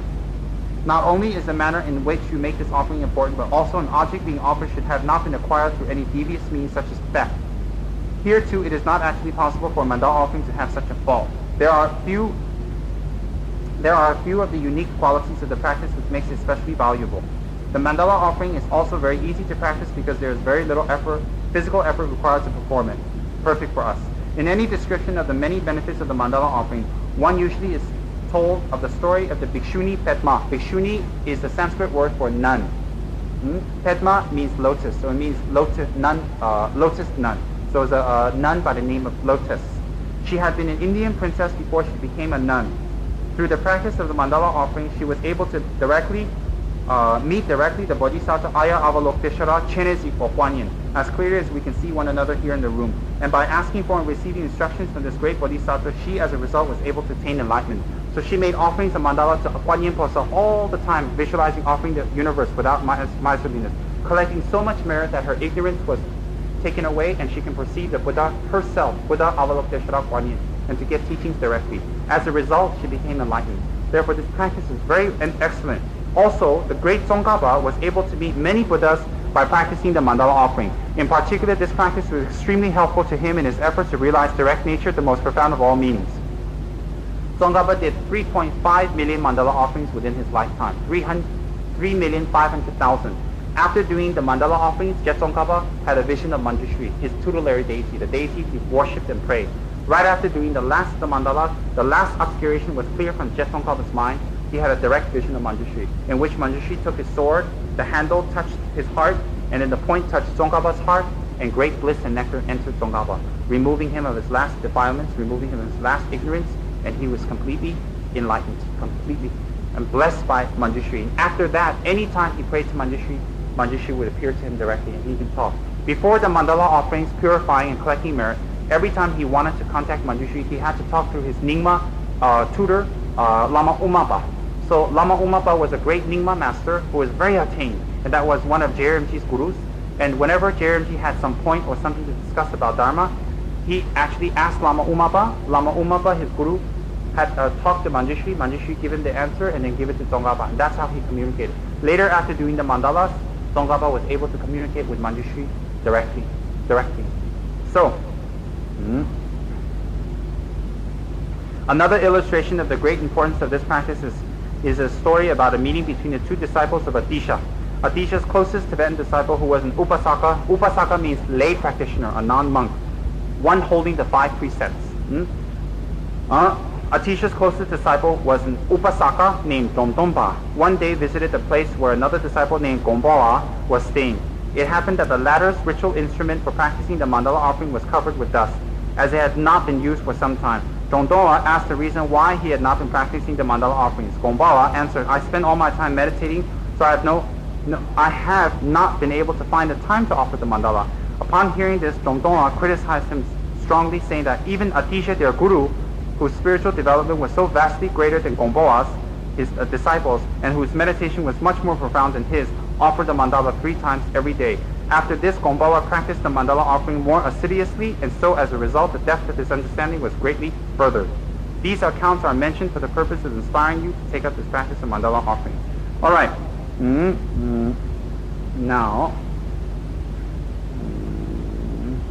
Now we do page 69. We go down to the center where it says, the weight caused by such misdeeds can only be removed by relying upon the proper antidote. And all the many types of antidotes to the bad karma, the one which is by far the most powerful is the mind which realizes the meaning of shunyata. Thus consider your right. Okay, that's easy. I'll explain to you later. Then we actually do the mandala offering. Very simple and very easy. Now when you do the actual mandala, if possible, you should have an actual base. Alright, you should have an actual base. And we should skip, I will show you the short mandala first, which the recitation is on page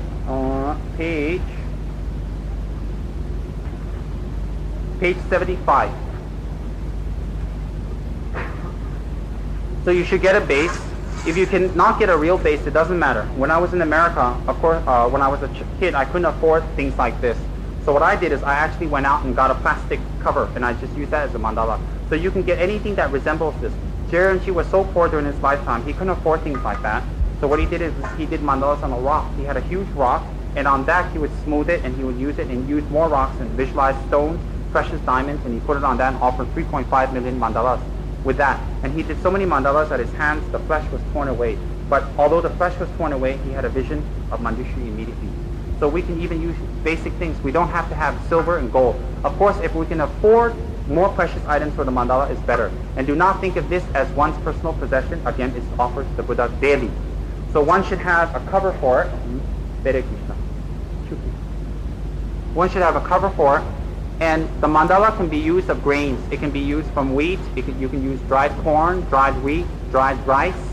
If you can, then you use semi-precious stones and even more precious stones, or semi-precious stones mixed with precious stones, or rice and grain mixed with precious. This is very good. That's been given to me by a friend just yesterday. So it's been washed and prepared for offering.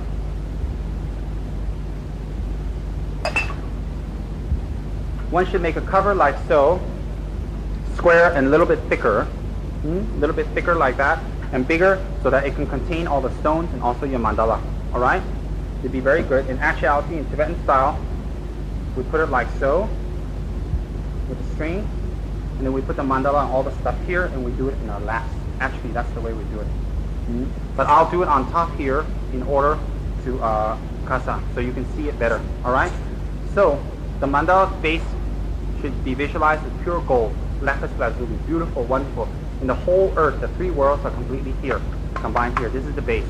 Then your hands should never be empty. Your left hand, you should have kasa, jewels inside, so it's not empty. And then you hold it here.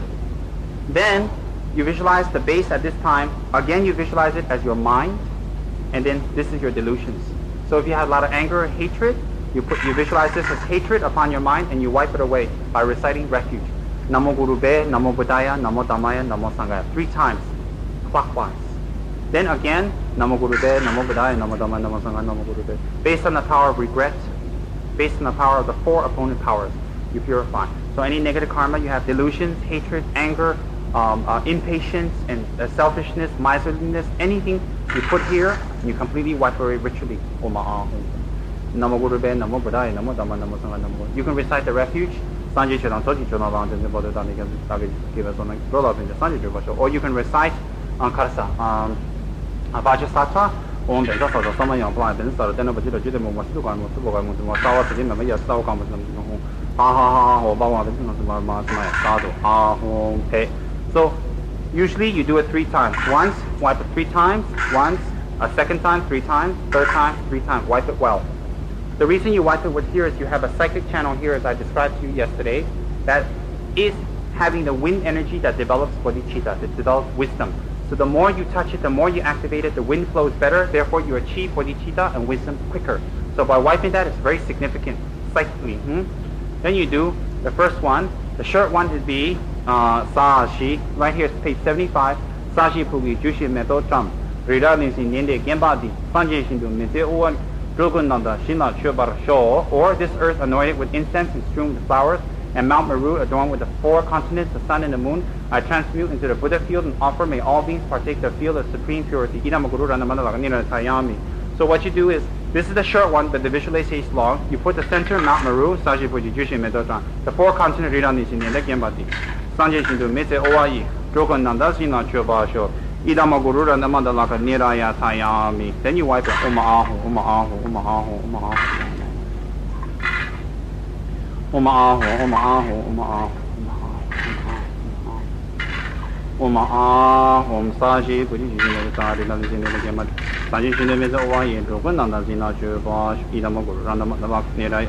You can do like that. You can even do it shorter. If you're in retreat, you have to do 100,000. Wonderful.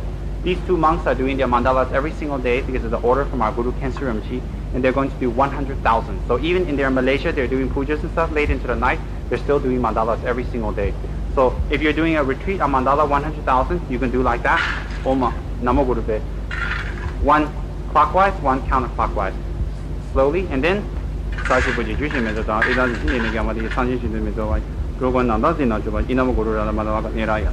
don't think, oh, all the stones fall out, no merit. Don't think like that, because you have offered it, and it is there. And what you visualize is Mount Meru, Kangrimchi. Then the 4 continents, which is not the 6 continents that we have in this. What?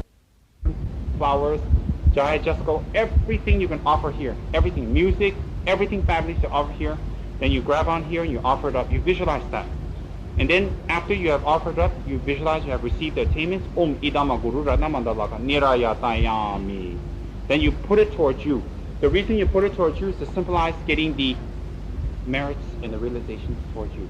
That is a short mandala offering that you can do, and that's what you do during your mandala retreats. If you don't have a base, you can do the same visualization, the same words with your hands as I showed you yesterday, putting your right pinky under your left pinky, taking your 2 ring fingers and putting it together, and then your middle finger under the left middle finger, and then each finger, the index fingers grabbing the middle fingers, put it up. This is Kangrimchi or Mount Meru central, and this is the 4 continents, and then the sun and the moon. This is the mandala of the 7 heaps. 7 heaps, which means Mount Meru, the 4 continents, and the sun and the moon. Sun and moon. So 1, 2, 3, 4, 5, sun and moon, 7. It's a mandala of the 7 heaps. You can do it this way, or you can do it this way. Now the best way to do it is once a day is the actual long mandala. For the long mandala, the visualization for the long and short is exactly the same, but it will be it is on page 81. All right. You can do it in English. You can do it in Tibetan. It doesn't matter. There are certain places where you put the rings, and when I actually put the rings, I'll make a sign to you, and you make a mark on that sheet where you put the rings. All right. Again, you take the base, and you take, so your hands is not empty, and then you put it here, hold it with something inside, never empty, very inauspicious. Then the base is clean and well. Then you take the rice or the grain or the jewels, whatever you have, and you can add jewels to that. And then you take it and you put it on, visualizing that it's your mind, and you purify it completely. Recite verses the refuge of Bodhisattva Omaha. Or short mantra, Benzasato Home, Benzasato. 3 times. You can do more. You can do much more visually, as much as you want. If you have a lot of delusions, you can sit here and just wipe this away all day. It's okay. Then after that, you collect. You collect patience. You collect wisdom. You collect love. Whatever you need the most. For example, if you need to be patient more and less angry, you collect more patience, and you visualize that. In fact, collecting the blessings of the body, speech, and mind of the Buddha. Then after that, you take the first heat. Then you look here. It says extensive mandala offering. Om Benza Bhumi Ahum. When you say Om Benza Bhumi Ahum, you take 1 and you put it in the center. All right. Om Benza Bhumi Ahum. 1 2 3 4 5 Om Benza Reki Ahum. Then you make a circular motion visualizing iron mountains. Om Benza Reki Ahum. Chi Cha Ri Koyuki. Then you put the first ring on. So right there, Chi Cha Ri Koyuki Koyu Usu Riga Porira. Then you put the metal ring on. Then Chi Cha Ri Koyuki Koyu Usu Ri. Then it says here Ri Gyabo. You see that? Ri Gyabo? Ri Gyalpo is the third line. When you say Ri Gyalpo, it means king of mountains, and you put it in the center. Put it right in the center. It's not dumping it in. You put it in the center like that. Ri Gyalpo, Rira, Sha Lu Papo, Ho Zambali, Nu Balang Chu, Jan Draminen. Sha Lu Papo means the continent to the south. To the east. So the east in here is not the way we visualize it in the western compass. East is the one facing us. All right, so this would be east, this would be west, this would be south, this would be north. So east, Sha Lu Papo, Ho Zambali, Nu Balang Chu, Jan Draminen, which means Ho Zambali, Shar Lu Papo. Shar means east, Shar Lu Papo. Ho Zambali means south, then west, and then north, like that.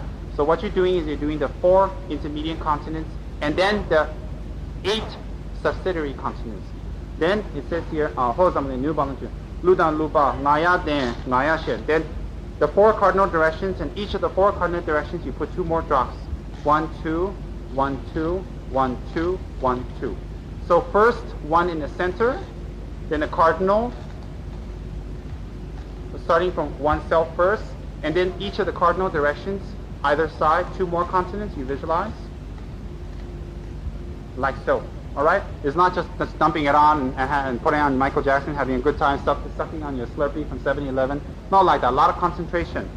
Om benza bimi ahon wangji si saji om benza li ahon chi jari ko yuki ko usu li ga bori ra sha lu pa bo ho zang buni yu ba dang ju jang zang min lu da lu fa nga ya da nga ya shin yun den da lang cho jo da min da ni min yin da rinpo chi riwo pa sang ji shin du ju pa. So each comma that you have is 1 word, and with each word you should put 1 item. So there it says Rinpoche, Riwo, Pasan, Gishin, Dojupa, Mamo Pai, Loto. Just go along with me. After that, we'll do it in English. All right? Then when it says Kolo Rinpoche, when it says Kolo Rinpoche, you put on the next one, the next ring. Kolo Rinpoche, then you put on the next ring. All right?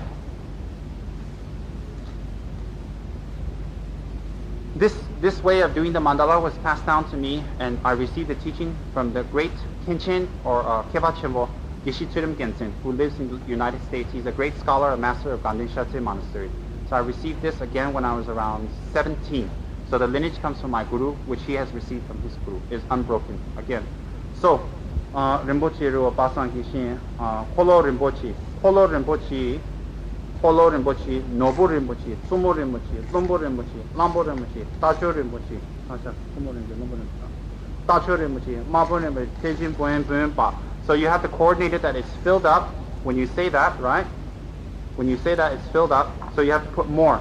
Then when you say Gekmo Ma is a goddess, the next one should go on. Gekmo Mas, Gekmo Mas, you say Gekmo Ma, then you put on the 3rd ring, Chengwa Ma, Lu Ma, Karma, Metoma, Dubu Ma, Nasama, Dijama. Then Nima means sun, Dawa means moon. So you're offering the sun and the moon. So Nima and Dawa. Then you say Rinpoche Duk. When you say Rinpoche Duk, it means the divine, the great parasol, the precious parasol. Then you put this on top, Rinpoche Duk. Then you put the last parasol on. Alright? Then Rinpoche Duk, when you have, it's complete. So when you get to Rinpoche Duk, you should be complete. In the beginning, if it doesn't come out perfect, it doesn't really matter. You just try to make it perfect. Rinpoche do, then you recite the rest of the words. Let's go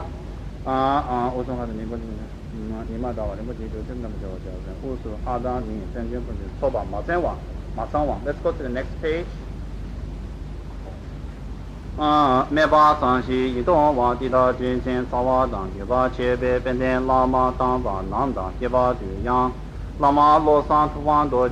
It says here, Keba du yang, Lama losan tuwan doji chang. Lama means your guru, Losan means Jeremchi, Tuguan means Buddha, Doji Chang means Vajradhara. Chenpo Haso Hodan Cheban Namna Shinga or Jio Tuje Drove Dundu Shesusu. You can put your guru's name in there. You can put Keba Du Yang Lama Jesun.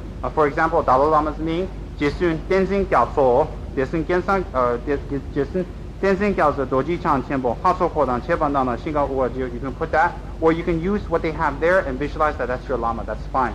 So, Lama is Guru, your Guru. Losang is Jeremji. Tukwan is Buddha. Goji Chang is Vajradhara.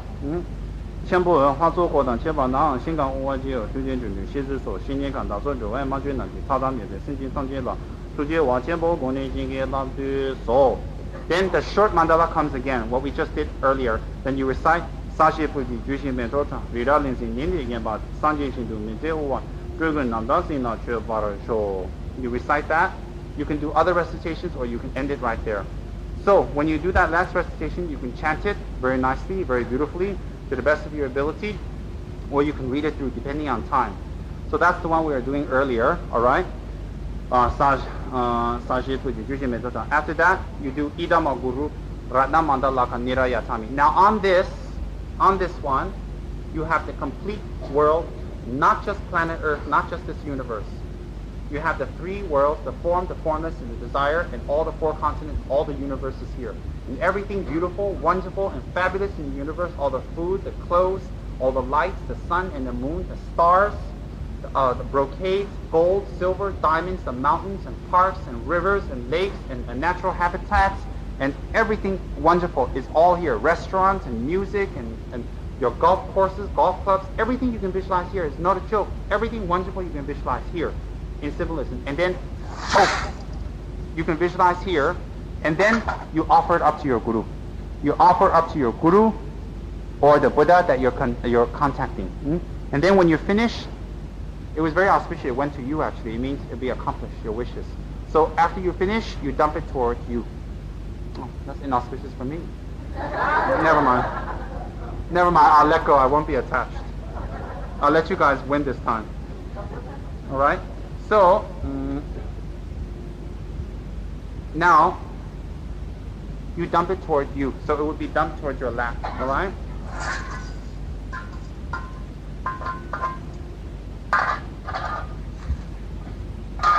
So if you have it in your lap, you dump it towards your lap. So don't hold it too high because it's not going to be very pretty. So you hold low and dump it like that, visualizing that all the attainments from the Buddhas and the blessings, their peace are brought in, and you have achieved the attainment. And then you can do that mandala offering again. After you finish, you just put everything in, right? Like that. Let's just assume all the rocks are in. It's like one of those cooking shows, you know, everything's prepared and you just go on and on. So everything's inside, alright? Then you wrap everything up nicely and well with your cloth. Make sure your cloth is a little thicker. Oh, it's not very pretty. Alright, wrap it well and nice. And then keep it well. Then you can keep it under your altar. And then tomorrow you use it again. You use this for your practice daily. When you go travel, if you're going for a long time, take it with you. If you cannot, you can do the short one with your hands. During teachings, before teachings, it should be offered to the Guru and visualize the whole universe. After the teachings, it should be offered all the time. It is most auspicious, and it will collect a lot of merits, for one. So, let's remember that you may think, oh, how can I put a couple of rocks on there and we visualize the universe? How can that work, and how can I collect merit? On the same basis that if we have an evil mind thinking that we're going to kill everyone, we want to kill everyone, destroy everyone in the world, and we can't do it, but we think that, on that basis alone, we collect so much negative karma. Just on that basis. So whether we make merits or not, it's a state of mind. So we can offer everything fabulous and wonderful in the world, and whether it's ours or someone else's, it's relative. Even if it's someone else's, it's not theirs forever, it's impermanent, it's relative. We offer everything beautiful and wonderful here, we offer it up to the Buddha without attachment. And on top of that, we can offer also the things that also bother us, we can offer up, because it will not bother the Buddha. So you, as I said the other day, you can offer up your mother-in-law, you can offer up your wife's nagging, you can offer up your husband's going out, you can offer it all up here. Not them, but their negative quality. You can offer it all up and give it away. And after you offer it up, you don't have it anymore. So if you offer up these delusions, you're less, you don't have it anymore. Have it anymore. Have it anymore. Have it anymore. Have it anymore. Have it anymore. Have it anymore. Offer everything up. Let's do it in English, it'll have more meaning for us. The English is on page 82, sing, right on the middle section. So, again, we take it. Om Benza Bumi Kasa. Before we do that, we recite refuge in any language. Sanje Chirang Soji Zong Lang Chunju Lode Dami Kansuke, Daki Jizan Jila Sonagi, Zola Penje Sanje Ju Bara Sho. Sanje Chirang Soji Chirang Lang Chunju Lode Dami Kansuke, Daki Jizan Jila Sonagi, Zola Penje Sanje Ju Bara Sho. Clockwise. Then anti-clockwise to collect merit. Sanje Chirang Soji Chirang Lang Chunju Lode Dami Kansuke, Daki Jizan Jila Sonagi, Zola Penje Sanje Ju Bara Sho. Sanje Chirang Soji Chirang Lang Chunju Lode Dami Kansuke, Daki Jizan Jila Sonagi, Zola Penje Sanje Ju Bara Sho. Uma Benza Bini Ahom. Adamantine golden ground, benza regi ahom, encircled by outer fence. And when it says outer fence, you make an outer fence. Doesn't matter if it stays on or not. Then, in the center is located Mount Meru, the king of mountains. Then you put the rings on immediately to hold everything, right? Encircle. Then in the center is located Mount Meru, the king of mountains. So you take a big pile and you put it right in the center when you say that. So right when you say that, you put that right in the center, king of mountains. In the easterly direction, which is where the point that's nearest to you. In the easterly direction is the continent called Videha. So you put Videha down. In the south is Jambudvipa. Here. That is our continent, by the way. So it will be to our left. All right. Then to our opposite direction directly. In the west is Godania. So the west would be right here. Right here.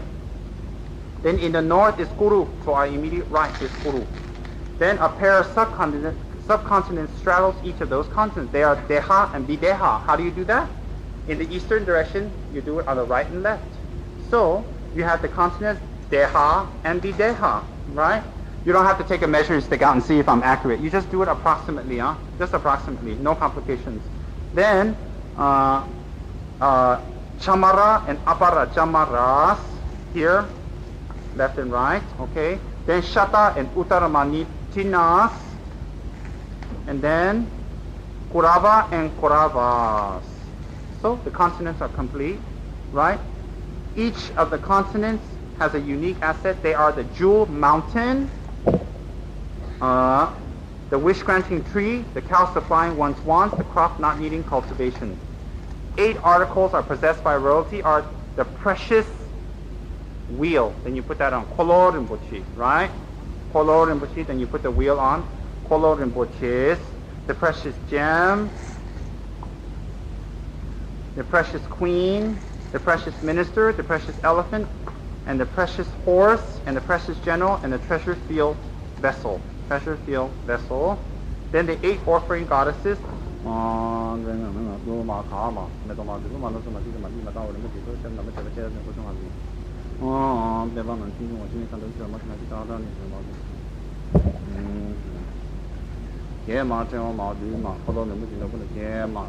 Okay. Then when you get to the offering goddesses, which would equate Gekma on the Tibetan, right? When you get to the 8 offering goddesses are the actress. Immediately when you say the actress, you put this on. The actress is offered up, all right? Celestial goddesses. The actress. The garland bearer, the songstress, the dancer, the flower bearer, the incense bearer, the lamp bearer, and the perfume bearer, right? Also included are the sun and the moon. Then you do left and right, the sun and the moon, a bejeweled umbrella, and the victory banner. Here's the victory banner. You put right on top. Then the victory banner is done. Then you take a handful of whatever, and you hold it with 2 hands because it's getting heavy on the left. Adding to this all the abundant riches of gods and men you recite, complete, pure, and lovely, I offer this paradise to the divine assemblage of the most kind, glorious, holy root and lineage gurus, especially to the Guru Great Sumati Munencha Vajratara. That is Guru Losan Chakwa with a great Gudi Sumatra, which means Jeramti, then Shakyamuni, and Vajratara. Together with their retinue, in your compassion, may you accept it for the sake of all beings. And having accepted it, may you, in your great love, bless all beings, myself and others, mothers equal to the extended space. Then you recite the earth anointed with incense and strewn with flowers and Mount Meru, adorned with the 4 continents, the sun and the moon. I transmute into the Buddha field and offer, may all beings partake of the field of supreme purity. Then, if you want, Idama Guru Rana Mandalaka Niraya Tayami, then you can leave it on your altar until the evening, or until tomorrow's day, or if you want to do more, then you recite Om Idama Guru Rana Mandalaka Niraya Tayami. You put it towards you. With both hands, you put it towards you, it should be on your lap. And you visualize all the attainments coming to you. Then you can do it. If you're in a retreat, you do one long one in the beginning. And then you do the short ones. All right? You do the short ones again. If you're in a retreat, to do 100,000. Om Aho, Om Aho, Om Aho, Om Aho, Om Aho. Om Aho, Om Aho. Saji, the Yukin, the Badi, the Sinin, Gamadi, Sami, the White. Gopananda, Zina, Chepasho, Idama, Guru, and the Mandala, Niraya, Tayani. Om Aho, Om Aho, Om Aho, Om Aho, Om Aho. Om Aho, Om Aho, Om Aho, Om Aho, Om Aho. Saji, the Yukin, the Badi, the Sinin, Gamadi, Sami, the White.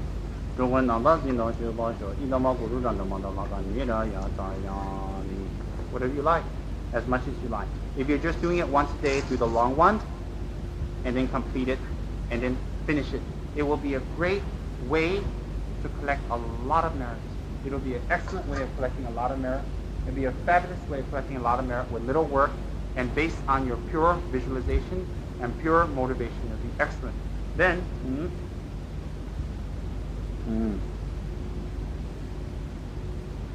now, we should all try to attain one of these. If we can, we should go to our local jewelers or whatever and make a base like this from pure silver, and then we can make 3 rings like that and put it accordingly. Try to make from pure silver, gold-plated, whatever we can. If we cannot afford that, we can carve it from wood. If we cannot afford that, we can make it from plastic. When I was in America, I made it from cardboard paper because I was very, very poor when I was in America. So I had a plastic base, and then I took 3 rings made from cardboard paper, and I used to put rice in that. And I used to use that all the time. So one can actually accomplish a lot of realizations, purify a lot of negative karma, and collect a lot of virtue by doing this. By doing this very excellent, very wonderful practice. And then, karasa, after you finish, you wrap it, put it away. If someone else wants to use it, they can use it. Actually, I think they have one left here, and then they have one at the Bodhi bookstore. They sell this all the time, all times. You can order pure silver ones, you can get this one. This, I think, is made of copper, silver plated and gold plated, gold brushed or something like that. Something like this is just 80 ringgits. So it's excellent, it's wonderful. This is an investment towards your enlightenment, and one should do this practice as much as possible, as best as possible. And they make fabulous Chinese New Year gifts. Wonderful. To give someone the gift of Dharma, like that. And when you give it, you can give them stones. Even if you can buy stones and offer it to people and put in their mandala, you shouldn't think, oh, it's in their mandala, they collect the gift. No.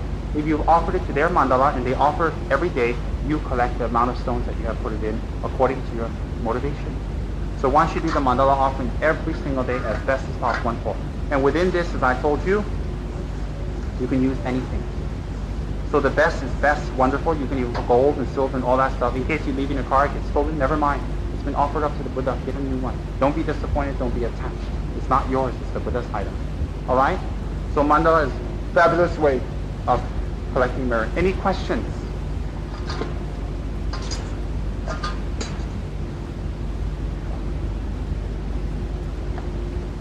What? Sorry. Yes? No problem. No problem. Try to make it well. It takes time to perfect, right? Try to make it well. As you do it more and more slowly, the recitation will come to your mind spontaneously. I guarantee you, it will be memorized very easy. I never consciously memorized this prayer or this recitation. It just came into the mind from doing it every single day. It will be very easy for you. And one should do it every single day. The great Tsem Rinpoche does Mandala Offerings every single day. My guru, who has done, I told you, 100 million mantras of Manjushri. And he is fully enlightened. He's fully attained. He has clairvoyance. He has all the powers. He's a pure monk. He has samadhi. He has attained everything. Yet he still does the mandala. His Holiness, the great Dalai Lama, the current Dalai Lama, does mandala offerings every day. Not one like us. Or we don't even do one. Every day, so many he does. 10s and 20s. I saw on the video what he does all day. He does mandala every day. So when such enlightened beings offer mandala, we can see that it definitely has a purpose. We can even be very creative if we can. We can make a beautiful mandala and put stones inside, put nice inside, whatever you can create it. You can make it yourself. You can make it Malaysian style. You can even make the mandala flat. If jewelers around here can do this, I think goldsmiths and all. So you make a flat, nice, beautiful base. Okay. Make sure the base is slightly concave so that the stones will fall off easy, and then also it'll stay on nicely. A little bit concave. And even during your process, if it bends and breaks a little, never mind. Don't be superstitious. You can't have any bad effect. In fact, if it's a little bent and broken from your use, it's a good sign. If it's brand new and shiny and wonderful, it's kept in the corner collecting dust, it's a bad sign. So actually, it should be a little broken. So when your guru comes over, you hit it a little, go, see? All right? And it's just kidding, but actually, don't be superstitious. It's wonderful. It's a wonderful gift to people. It could be much bigger. It could be much smaller.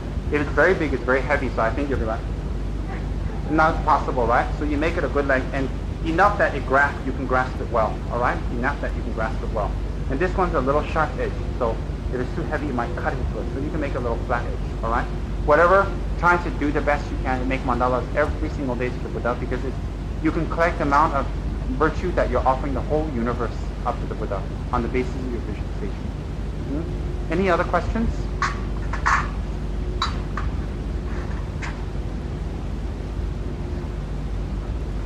Any other questions? Yes.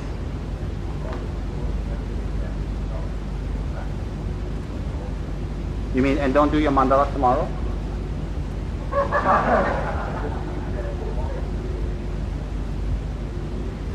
I thought I've been explaining that for the last 2 hours. Yeah, you put it there, and then tomorrow you bring it down and redo it. You re-offer it, re-visualize. Yes. Yes. What do you think? You take the jewelry back, wear it, and then go to work? No, not like that. You leave it there. Once it's been offered, you leave it there. Hmm? Any other question?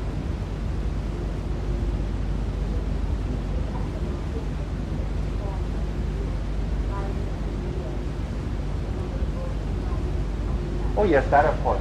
But we're specifically talking about the mandala. So that offering you do anytime. As I taught you in guarantee, when you visualize guarantee in your heart, anything pleasant and beautiful you see, hear, perceive, smell, taste, and touch, you offer it. Even a wonderful comforter, even the air conditioning and the fan blowing, you can offer anything. But while you're driving, try not to offer the mandala, you know.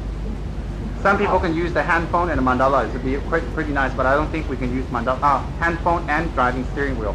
But I think better not do that. I think we better just not do mandala for our driving. But you can do the offerings that Ms. Hui has mentioned, of course. Of course. Any other questions?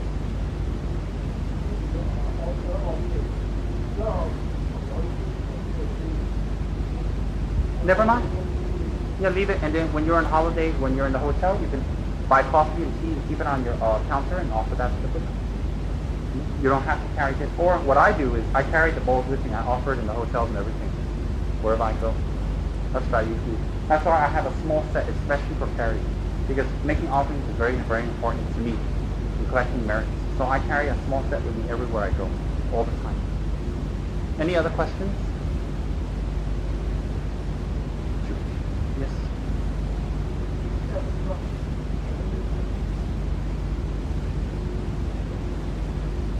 Tissue paper for what?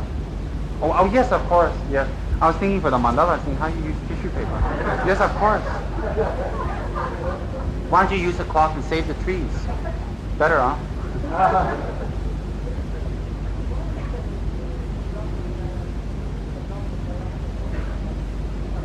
Yeah.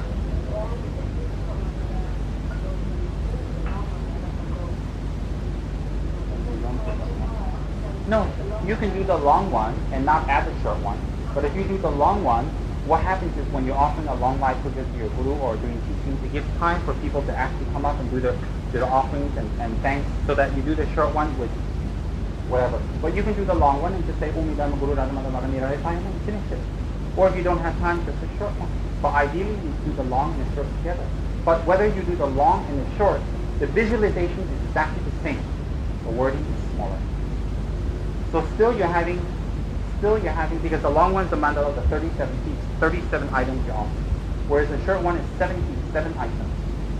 The main mountain, 4 continents, that's 5, and then sun and moon, 7. Right? But although you're reciting the short verses, the visualization is everything in samsara, that's beautiful, wonderful, still. So the visualization is exactly the same. Exactly the same. It's just the time that we have. And as we get better and better mandala, even when we do short ones, the visualization will be full.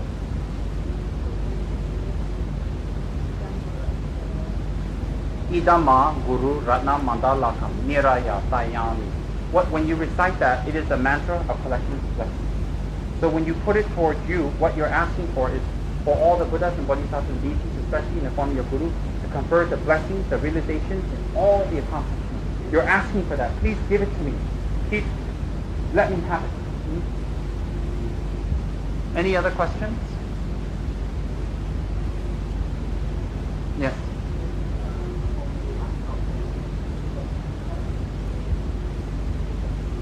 Yeah. Yes.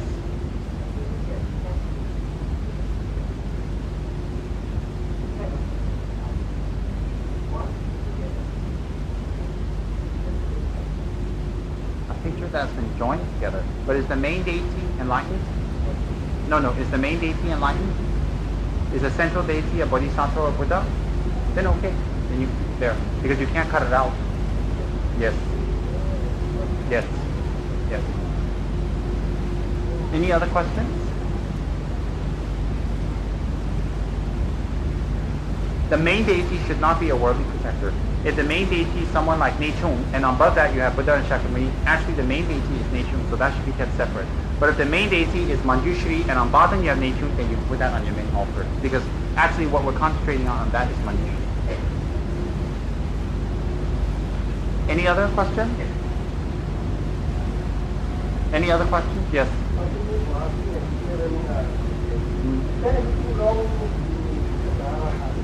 Yeah. Is there anything wrong?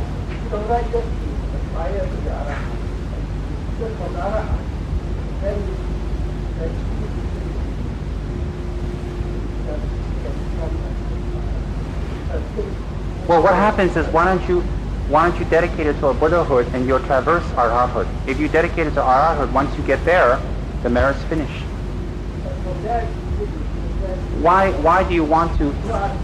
No. I'm not saying you want to, but I'm posing a question to ask you your question. Why would you want to dedicate it to Arhathood? Why would you say to yourself, okay, I want to finish 12th grade, and let me make my motivation, I'll finish 6th grade. Just say I'll finish 12th grade, 6th grade comes along. And then when you make the virtues toward 12th grade, or Buddhahood, Arhatship comes automatically. You don't have to think about being Arhat, you will become one. It is just along the road. So you dedicate it to Buddhahood, all under comes along the way, without having to think about it specifically. Understand? So dedicated toward Buddhahood, it's much greater. And all that Bodhisattva or Arhat will be included. Because without being an Arhat, you can't become a Buddha anyway. So pray to be a Buddha and you'll become an Arhat automatically. Whereas when you become an Arhat, you have to make an extra effort to become a Buddha again. Start all over. Something like that. Any other questions?